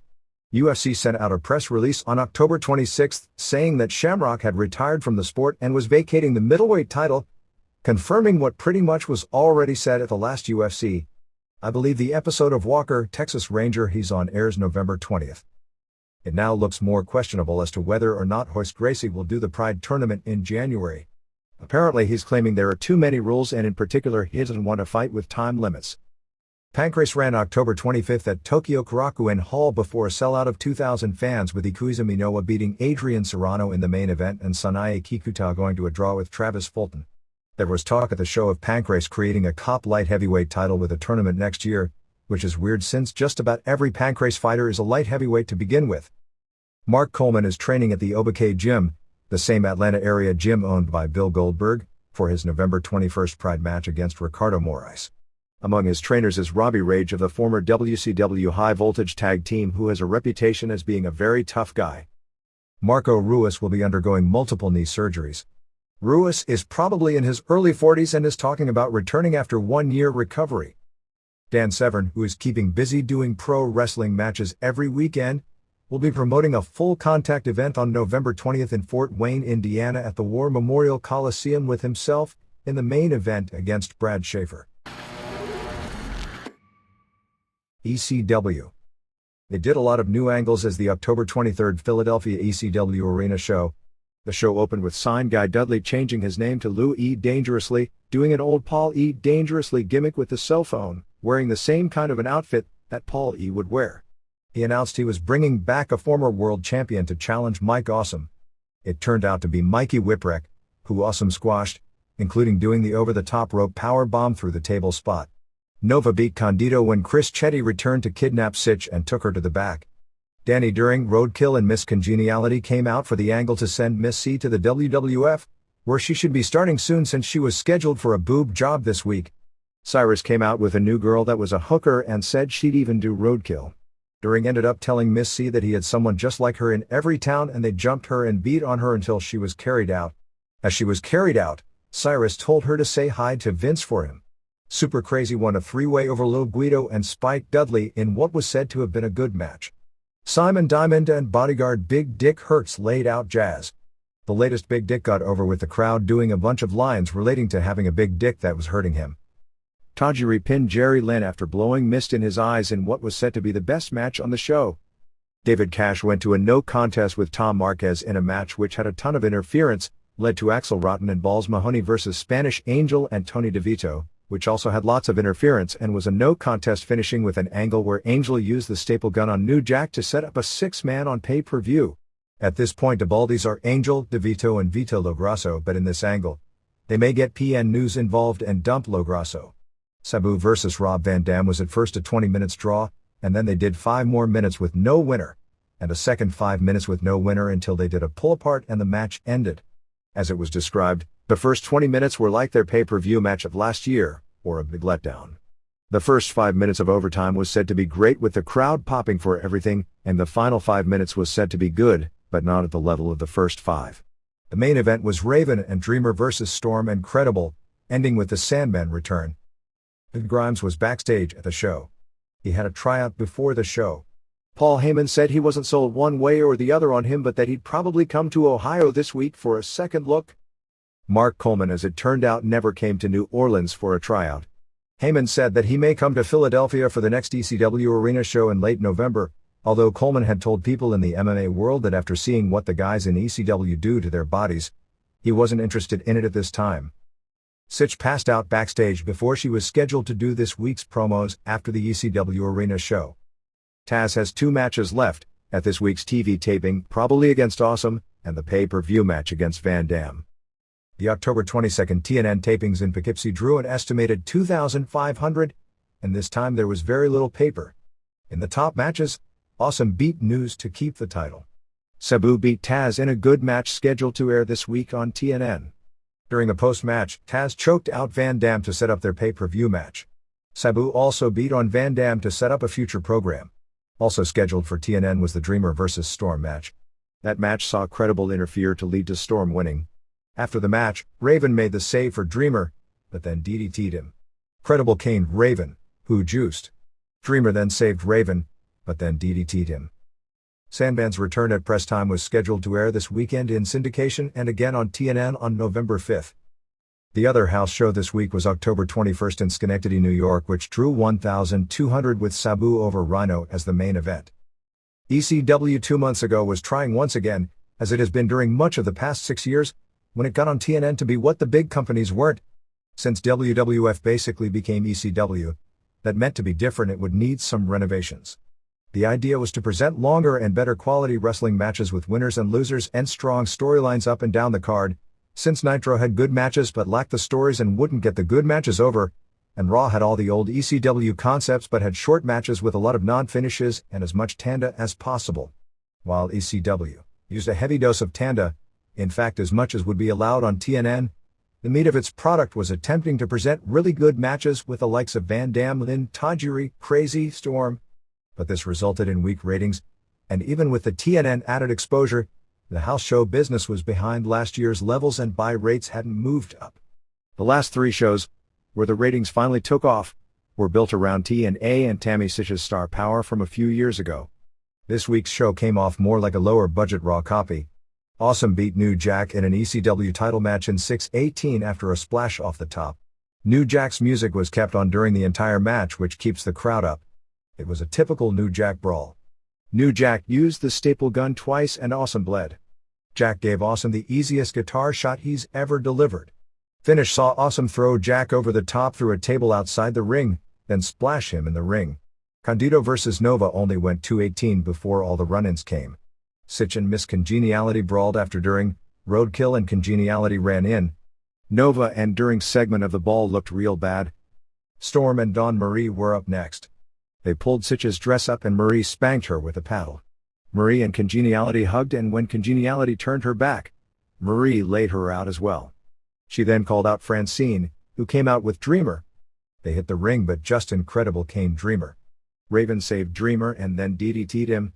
Dreamer later got up and challenged Raven to fight but he walked out. Rhino, who is getting the monster push, destroyed David Cash, who is a good worker, with a pile driver in 1 minute. In the overstatement of the year, Joey Styles stated that Rhino could become a Hall of Famer in either football or wrestling. The main event saw Sabu beat Rhino in a match where the commentary was designed more to promote Rhino than Sabu.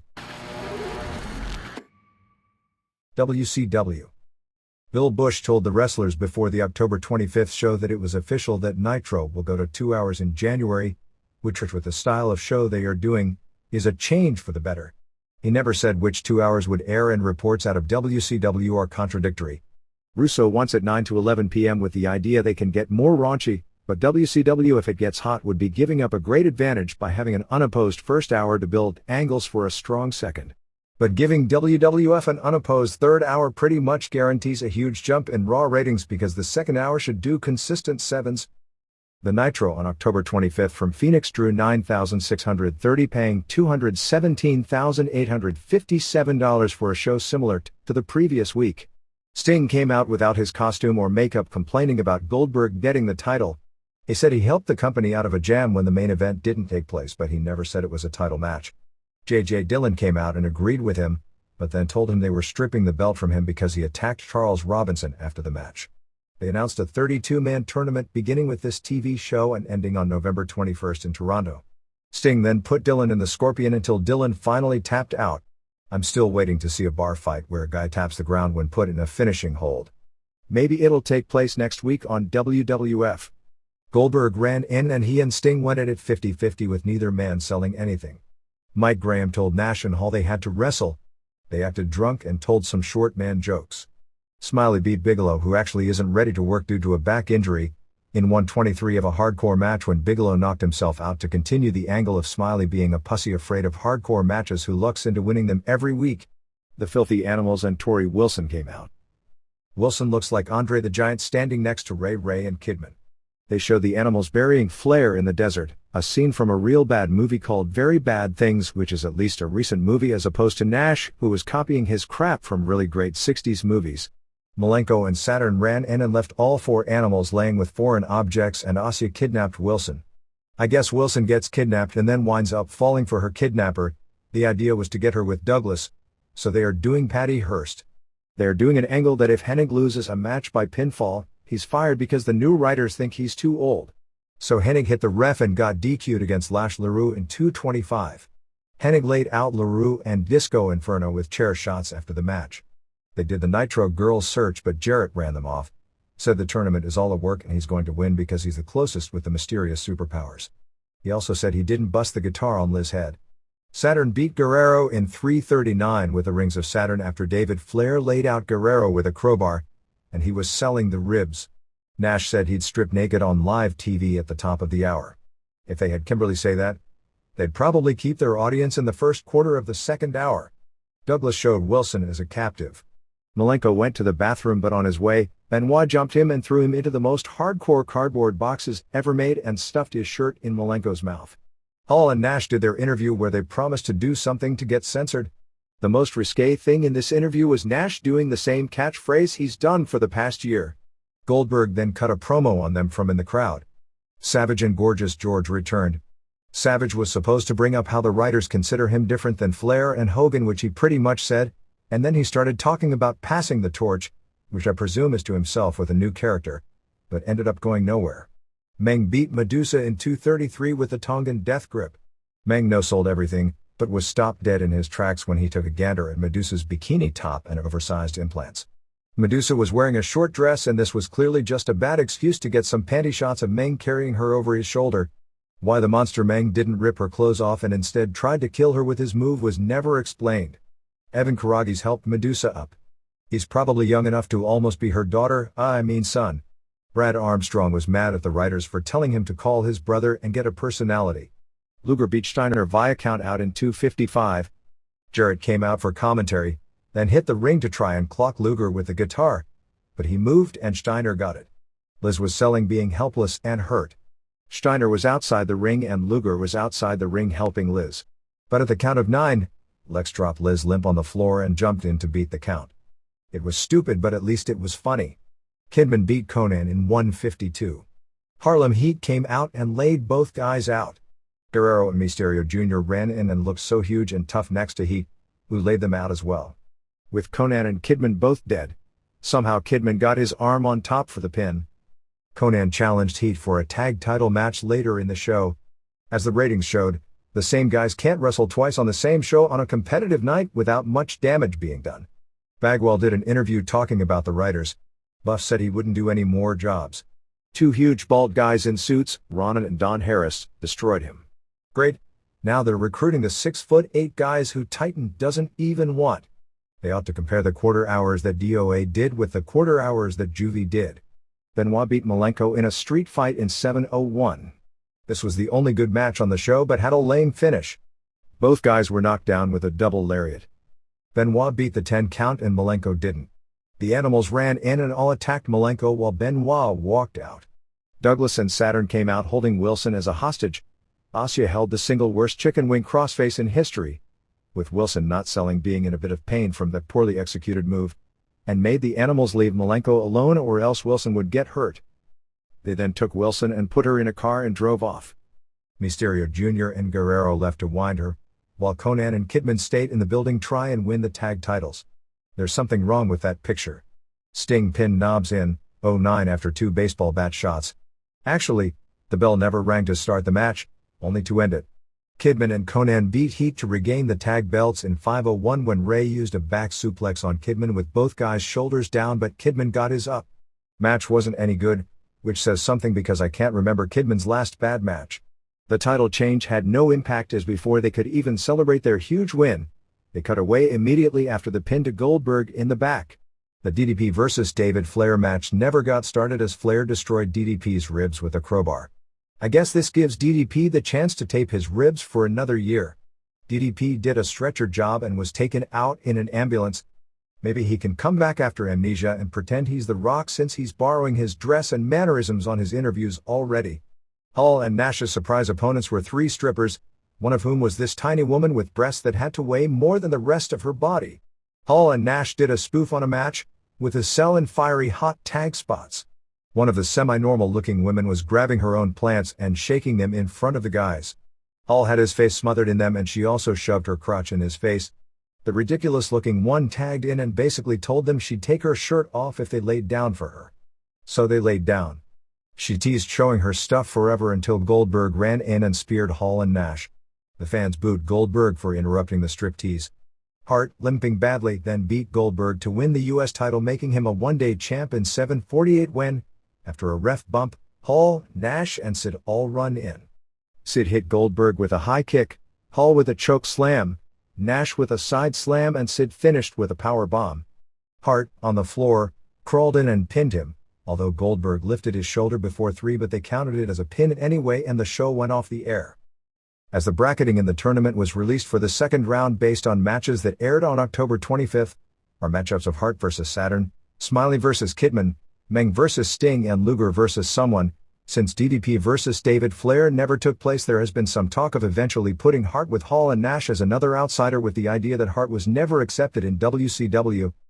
In regard to the babyface/heel confusion stemming from Nitro last week, Vince Russo said to various wrestlers something to the effect that there are no such things as faces and heels. The feeling among the wrestlers is that what they want out of the television matches are high spots with no psychology used, although that hasn't been made totally clear. Although Russo did make it clear holding any hold for more than 15 seconds he believes gives the viewer the excuse to hit the clicker. In the WWF, they used to mock the idea of faces and heels publicly, saying they no longer exist, but any examination of the TV shows in 90% of the cases clearly delineated face and heel characters. Even if faces often wrestle faces or heels wrestle heels, there is some confusion if they actually have no faces and heels playing roles for fans to get emotionally involved with, then it'll be difficult to get crowd reaction. The only thing notable about the taped Thunder that aired on October 21st is there was a 4 1/4 stars match with Juventud Guerrera and Silver King vs. Blitzkrieg and Kaz Hayashi, which went 13:01, ending with Guerrera pinned Hayashi with a Juvie driver. Scott Hudson made an awesome call of the match, so much that Larry Zbyszko had little chance to tear it down, even exclaiming afterwards about it being a Match of the Year candidate. The match was so good it even had superheat. Actually tons more than Steve Austin and Val Venus had for their main event on SmackDown going head-to-head. Shane Douglas had surgery to repair his torn bicep this past week. He's talking about being back in the ring in December, but that sounds like it may be rushing things. Douglas has been on the DL more time than not over the past few years, partially because he's rushed back too fast from virtually every serious injury. With the movie filming in Los Angeles, wrestlers are working long hours, 6:30 a.m. to 7 p.m. every day, and frustrated with all the retakes involved in a movie. DDP has been able to greatly increase his role in the movie to the point that he plays the heel world champion. The Shawn Michaels role in this movie, which is a loose adaptation of the Hart/Michaels role with evil promoter screwing loyal longtime babyface theme. Vicious and Saturn play the promoter's enforcers as sort of a menacing-looking duo with scenes played up as comedy because of their height difference.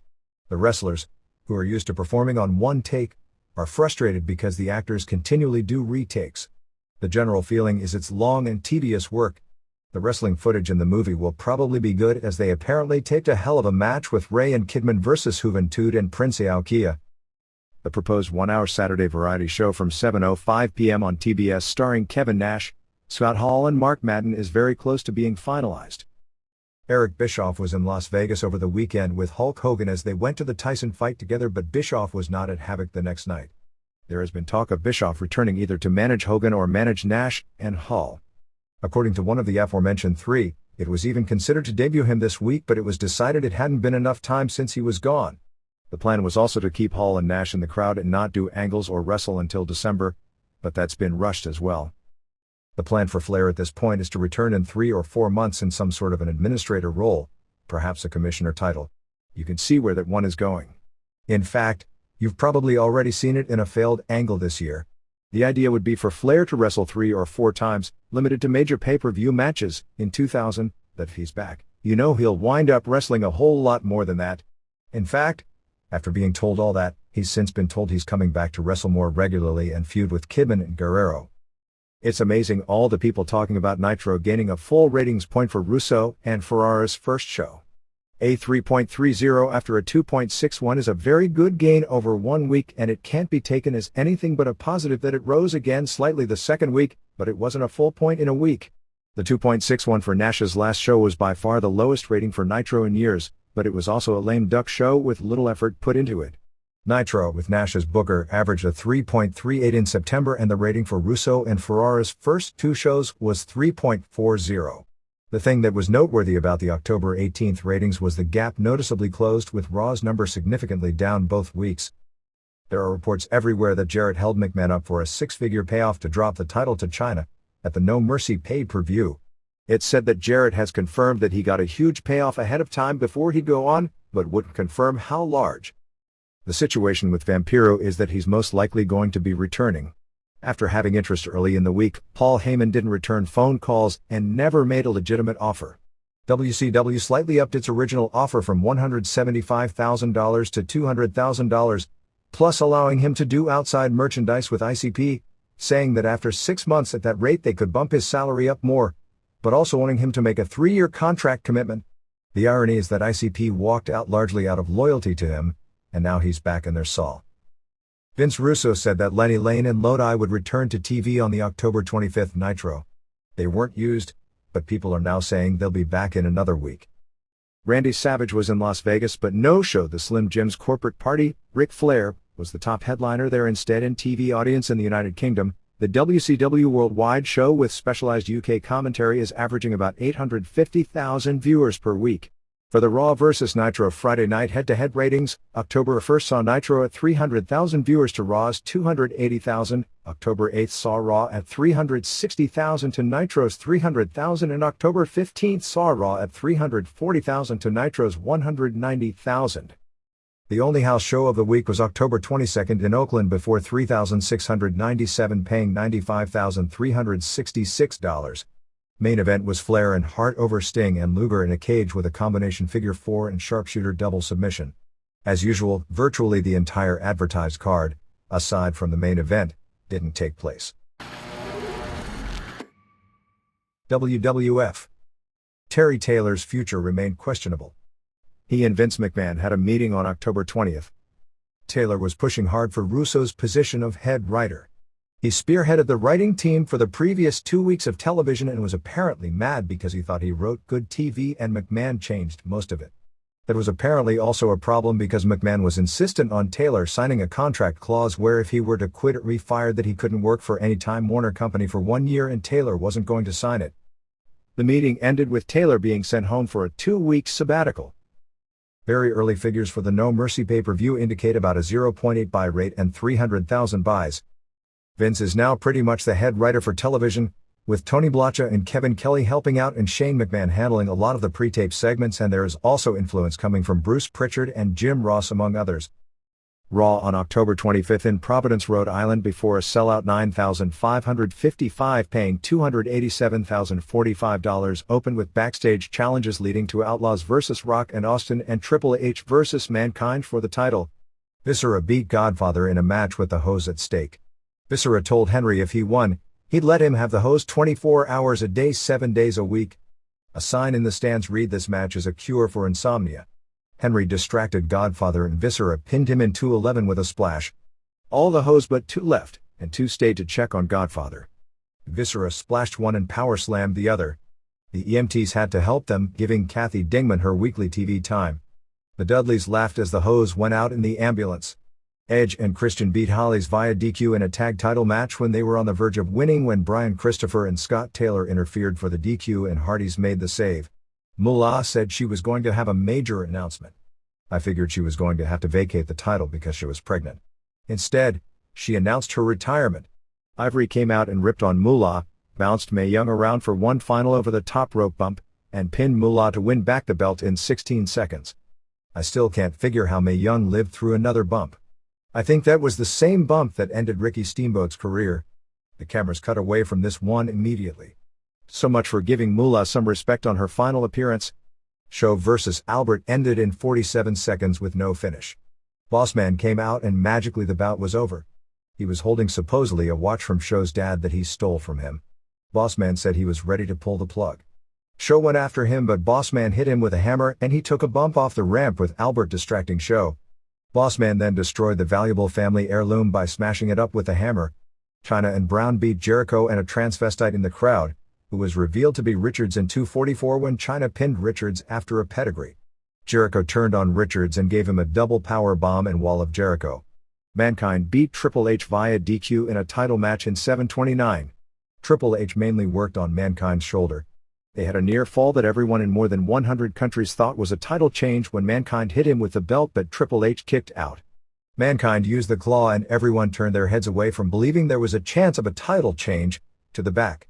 With everyone looking elsewhere, it seemed like forever even though it was only a matter of seconds before Venus interfered. Austin did an interview and actually got a smattering of boos when he started ripping on Rock.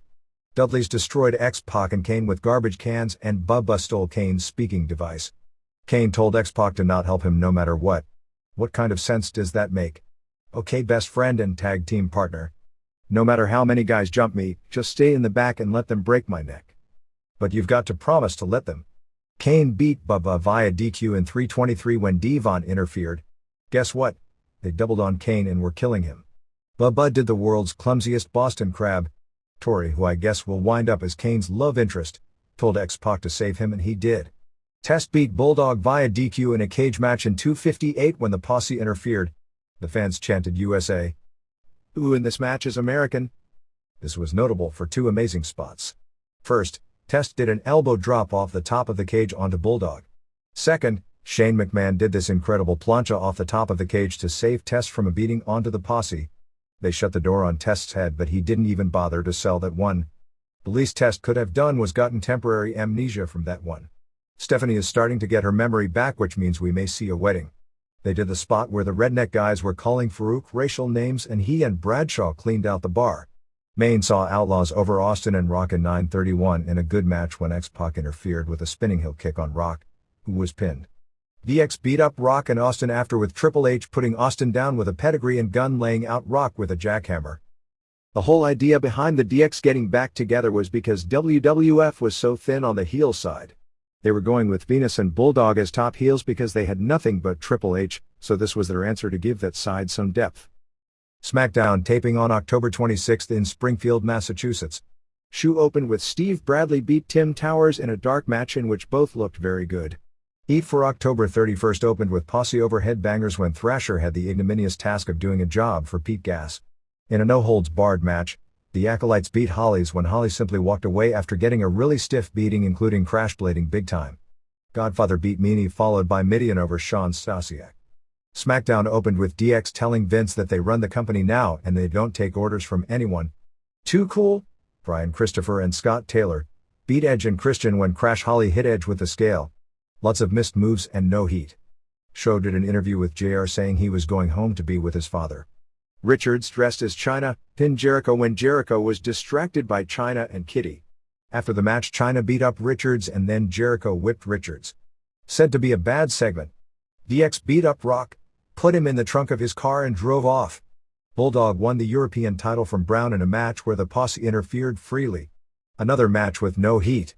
Dudley's beat X-Pac and Kane when X-Pac turned on Kane, giving him a low blow and he was pinned. DX beat up Kane after the match and said he wasn't DX material. The live crowd was even dead for this segment. Hardys beat Viscera and Mark Henry in a fast match when Henry did a clean job. Viscera then turned on Henry after and left him laying after a splash to set up their feud. Remember how bad that feud was the last time? Bossman, with Prince Albert in the corner, beat Snow in a really bad match. Snow challenged both to a parking lot match. Mankind beat Venus via pin when Snow threw Mr. Socko to Mankind. Throughout the show, Austin was setting traps and injured both Road Dogg and Billy Gunn. In a segment that wasn't taped, Lawler did an interview with Foley to push the book, saying it was on the New York Times bestseller list. It hasn't been on it yet, but from what we're told it probably will be in another 2 weeks. Show ended with a confrontation with DX against Austin. Austin came out even though he was outnumbered, when a net fell from the ceiling trapping everyone in DX and Austin beat them all up. The show ended, and this was probably off TV, with Austin, Rock and Kane all celebrating together. They invited Triple H to drink beer with them and all ended up laying Triple H out. There were numerous other elements to the show pre and post tape that the live crowd didn't see. Before the pay-per-view last week, Jarrett, who blamed Ross for his leaving, cut a promo on Ross, and there was a situation with Road Dogg, a longtime friend of Jarrett, at the same show yelling at Bruce Pritchard over the powers, causing Jarrett's departure by not getting Austin to change his feelings about working the program. It appears the heat, at least on the surface, with Road Dogg has since blown over. Steve Dr. Death Williams was not the father of the child he had been ordered to pay back child support for in California. The DNA results released on October 25 said there was 0% possibility that Williams was the father. A grand jury in Sacramento had him under indictment for a felony charge of non-support, and he was facing a possible 2 years in prison and a $250,000 fine. Some notes from the October 19 show in Louisville, which was a taping for Heat, which they did much more first-run material for since the ratings have started to dip, and SmackDown. For Heat, Jericho challenged Chyna to a match, but she said she was suffering from PMS. She didn't use those words, but that was basically what she said, and refused. X-Pac and Kane beat headbangers when the Dudleys cost the Bangers the match.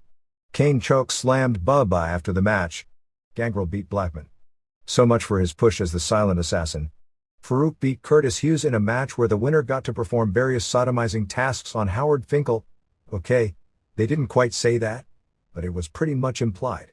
Prince Albert beat Stevie Richards, who dressed up as Meat, while Blue Meanie returned and dressed up like Prince Albert. McMahon finally told Jericho he'd grant him his wish of a title match on the show, but it would be a European title match. Brown beat Jericho when Chyna interfered, hitting Jericho with the IC belt, and Brown scored the pin after a powerbomb off the top ropes.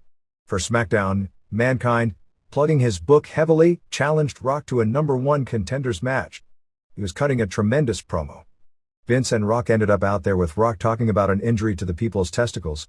Rock complained about wrestling Mankind since Austin, the other #1 contender, didn't have to put up his ranking. McMahon said that nobody had issued a challenge to Austin, when Venus came out and did so. Austin came out and punched Venus out and accepted the challenge. They also set up Triple H defending the title against Al Snow. Edge and Christian and Test beat Bulldog and Pete Gas and Rodney. Moolah vs. Mae Young went to a no decision for the women's title when Tori, Jacqueline, Ivory and Luna all showed up to apparently set up a 6-way match at Survivor Series. The match was horrible, like a joke that is going on long after the punch line has been hit. Mankind went to a no contest with Rock when Venus attacked Mankind with his loaded book. Shouldn't that mean Mankind won via DQ? I guess not, because then he'd be in the main event. Triple H laid out Rock after the match. Triple H then beat Snow in a match where they tried to make Snow into more of a serious wrestler by giving him a lot of offense in a title match. Hollies kept tag titles beating Hardys in 324 when Bob pinned Matt after a dropkick when Matt was leaping off Jeff's back. Outlaws attacked Hardys afterwards. Bossman vs. Big Show saw Bossman and the naughty cop who told Show his dad had died were laughing about their ruse. This is still one of the worst angles around. Bossman took a powder when Show came in, causing him to choke slam the evil cop 3 times. Godfather and Mark Henry beat Midian and Viscera in 129. Main event saw Austin pin Venus after a stunner in 9:53. Venus also was given a lot of offense. There was a lot less heat for this match than you'd expect. It didn't appear the fans were ready to accept Venus as being serious competition for Austin. They had a good match anyway. Kurt Angle's appearance at the November 5th Seikendo show at Yokohama Bunka Gym was cancelled. Actually, I don't believe it ever was a finalized deal, although it was discussed. Satoru Sayama, president of Seikendo, announced that Angle had failed to get a visa on time. This guy has wrestled all over the world as an amateur, so the idea he doesn't have a visa is a pretty lame excuse. The Charlotte Observer, the same newspaper that insists to this day that Ric Flair's heart attack, while not a heart attack, was also not a pro wrestling angle, had a front-page story on Vince and Linda McMahon and the fact both grew up in eastern North Carolina. The story was positive regarding their business acumen and did interview people they knew and family members who revealed, get this, that Vince may have publicly embellished tales of a difficult childhood to enhance his tough guy image. No way. They said he did have troubles, and his mother-in-law said the stories about Vince as a youth were true. He definitely got into some major trouble at military school. That's been known for years.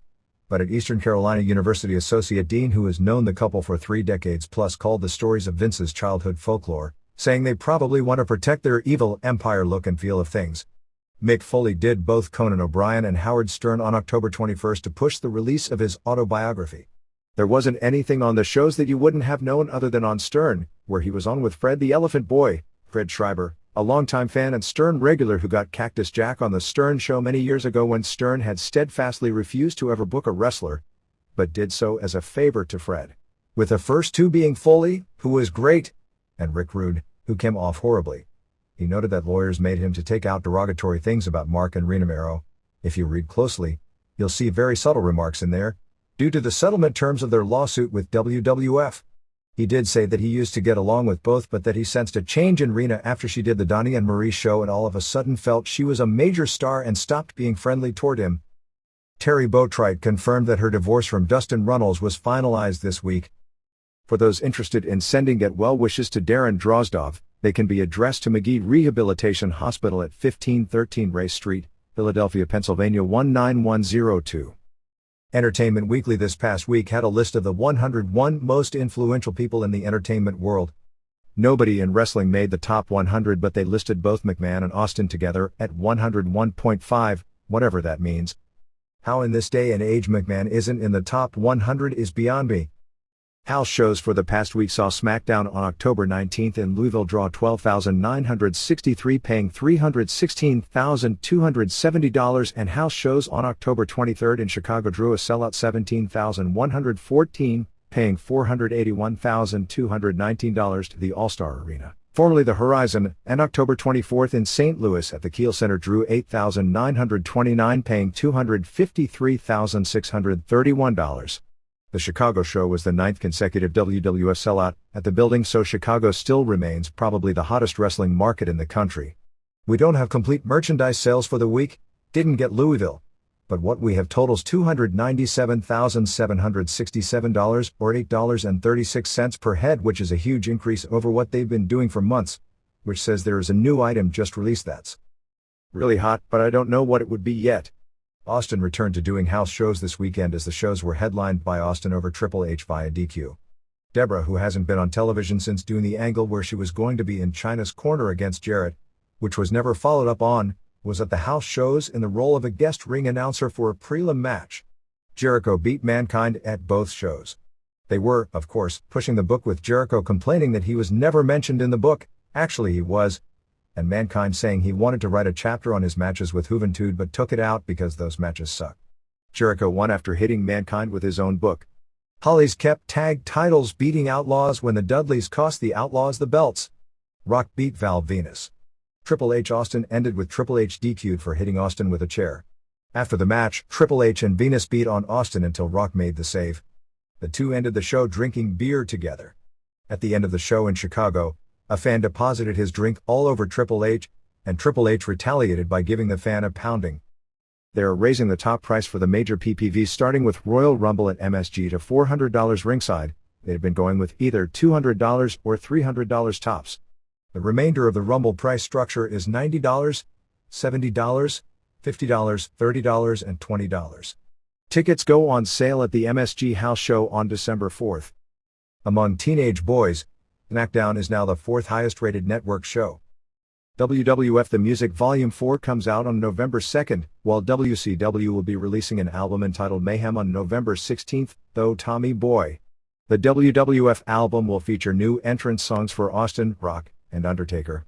The WCW album will contain outside music of established musicians plus a few WCW entrance themes, Goldberg, Sting and Hogan, along with a song by DJ Ran. Now that's going to make it gold for sure, and the song Rap is Crap. Steve Blackman is on the cover of this month's Inside Kung Fu magazine.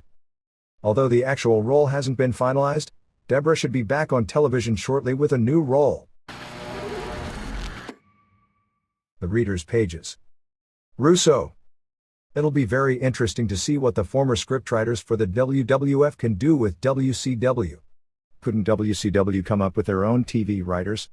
As you stated, with the Turner House rules on what can and can't be shown on TV, it'll be harder to use TNA and crude antics like on the USA Network. Of late, the WWF has gotten worse as far as content. They had Davey Boy Smith get the rock bottom on manure. We saw a women's mud wrestling match with the loser losing her top. The stuff with Ivory against Moolah and Mae Young's beyond stale, although hats off to them for at least trying to do something. If Ivory was a good worker, which she isn't, maybe she could carry them to at least a dud match. Is this just a way to kill the women's division again? They already killed the division when Alundra Blaze was wasting her time with Bertha Faye. Deborah knew how to wrestle, but lost her steam and never recovered. The current women don't have the in-ring talent to interest fans with their wrestling. None of them is a very good promo, although Ivory does try real hard.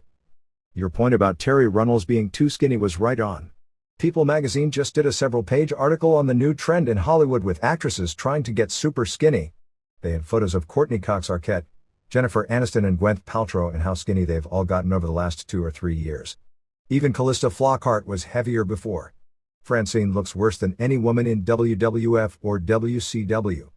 A few years back, she looked much better.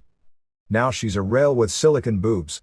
An in-shape athletic woman is sexy, but this anorexic look is really sad. I think you've been too hard on Terry Runnels' mic work. She's not that bad. Andy Thurston. Natick, Massachusetts. I have a few comments about Vince Russo and Ed Ferrara. There is no doubt they've been very successful with their approach to what they believe pro wrestling should be. I enjoyed their work when they were with the WWF, but I think one of the reasons they had success was because of the freedom Vince McMahon gave them. Pro wrestling in the 90s is entertainment and I can accept that. But I feel pro wrestling still needs to incorporate some wrestling. My problem with Russo is his apparent attitude toward Japanese and Mexican wrestlers. The Japanese and Mexican wrestlers are among the best in the world, and to just blow all of them off as workers that will never get over in the US is unfortunate. John Donovan. Weymouth, Massachusetts. Didn't Great Sasuke say that he would retire if he didn't win the 1999 Michinoku Pro Masked Man tournament? Well, maybe he didn't say when he would retire, and of course it is pro wrestling. I like the way Tiger Mask has started to incorporate armlock and leglock submissions into his work. It makes sense given his involvement in UFO, and it lends some needed freshness to the Tiger Mask acrobatic high spots, which nobody has done as well as Satoru Sayama performed them in the early 80s anyway. I didn't think I could be more depressed about WCW's wasting its Mexican and Japanese talent, but Vince Russo's comment that they will never get over did the trick. If he doesn't want to go to the trouble of trying to get them over, that's his business, and it hardly makes him unique in this country. But to say they can't get over is just ignorant. The same young male audience that follows wrestling loved Bruce Lee and now loves Jackie Chan. Plenty of geniuses in Hollywood knew that his Asian leading man could never get over in the United States. My own feeling is that if Triple H can get over, then anyone from anywhere with a pulse given enough of a chance can get over. Bill Mills. Eau Claire, Wisconsin. Foley. I read Mick Foley's book over the weekend and found it fascinating. He seems like a genuinely good person, and I'm happy for the success he's enjoyed over the past year because nobody deserves it more. However, I do have a problem with him being so critical of the sold-out chants he received from ECW fans. Clearly it's absurd to think he sold out by signing with the WWF, but I think one has to realize we are talking about wrestling fans getting caught up in the moment and jeering at a heel who had spent the previous couple of months getting heat by saying how he wished he could go back to WCW because he would get more money. If they had turned him face and created a send-off for him and people still chanted that, it would be one thing, but it was almost part of the storyline at that point. I wonder if a lot of the fans were directing the chants at Cactus Jack the character, but at the same time happy for Mick Foley the person. Jeff Souza. Brighton, Massachusetts. Response from Dave Meltzer. Unfortunately, I was in the building in Queens the night this all went down. While he had played heel on television, most of what he did that night, particularly after the match, was clearly out of character, trying to give fond goodbyes to fans in his home city, and their reactions to him when he clearly had dropped character made that impossible. Whether it's the clash of titans in the ring or the drama that unfolds outside it, we're here to break it down, match by match, feud by feud. Remember, in the world of wrestling, every day is a battle, and every victory is a story waiting to be told. Until next time, keep the passion alive, and never stop wrestling with the possibilities. This is the Pro Wrestle Machine.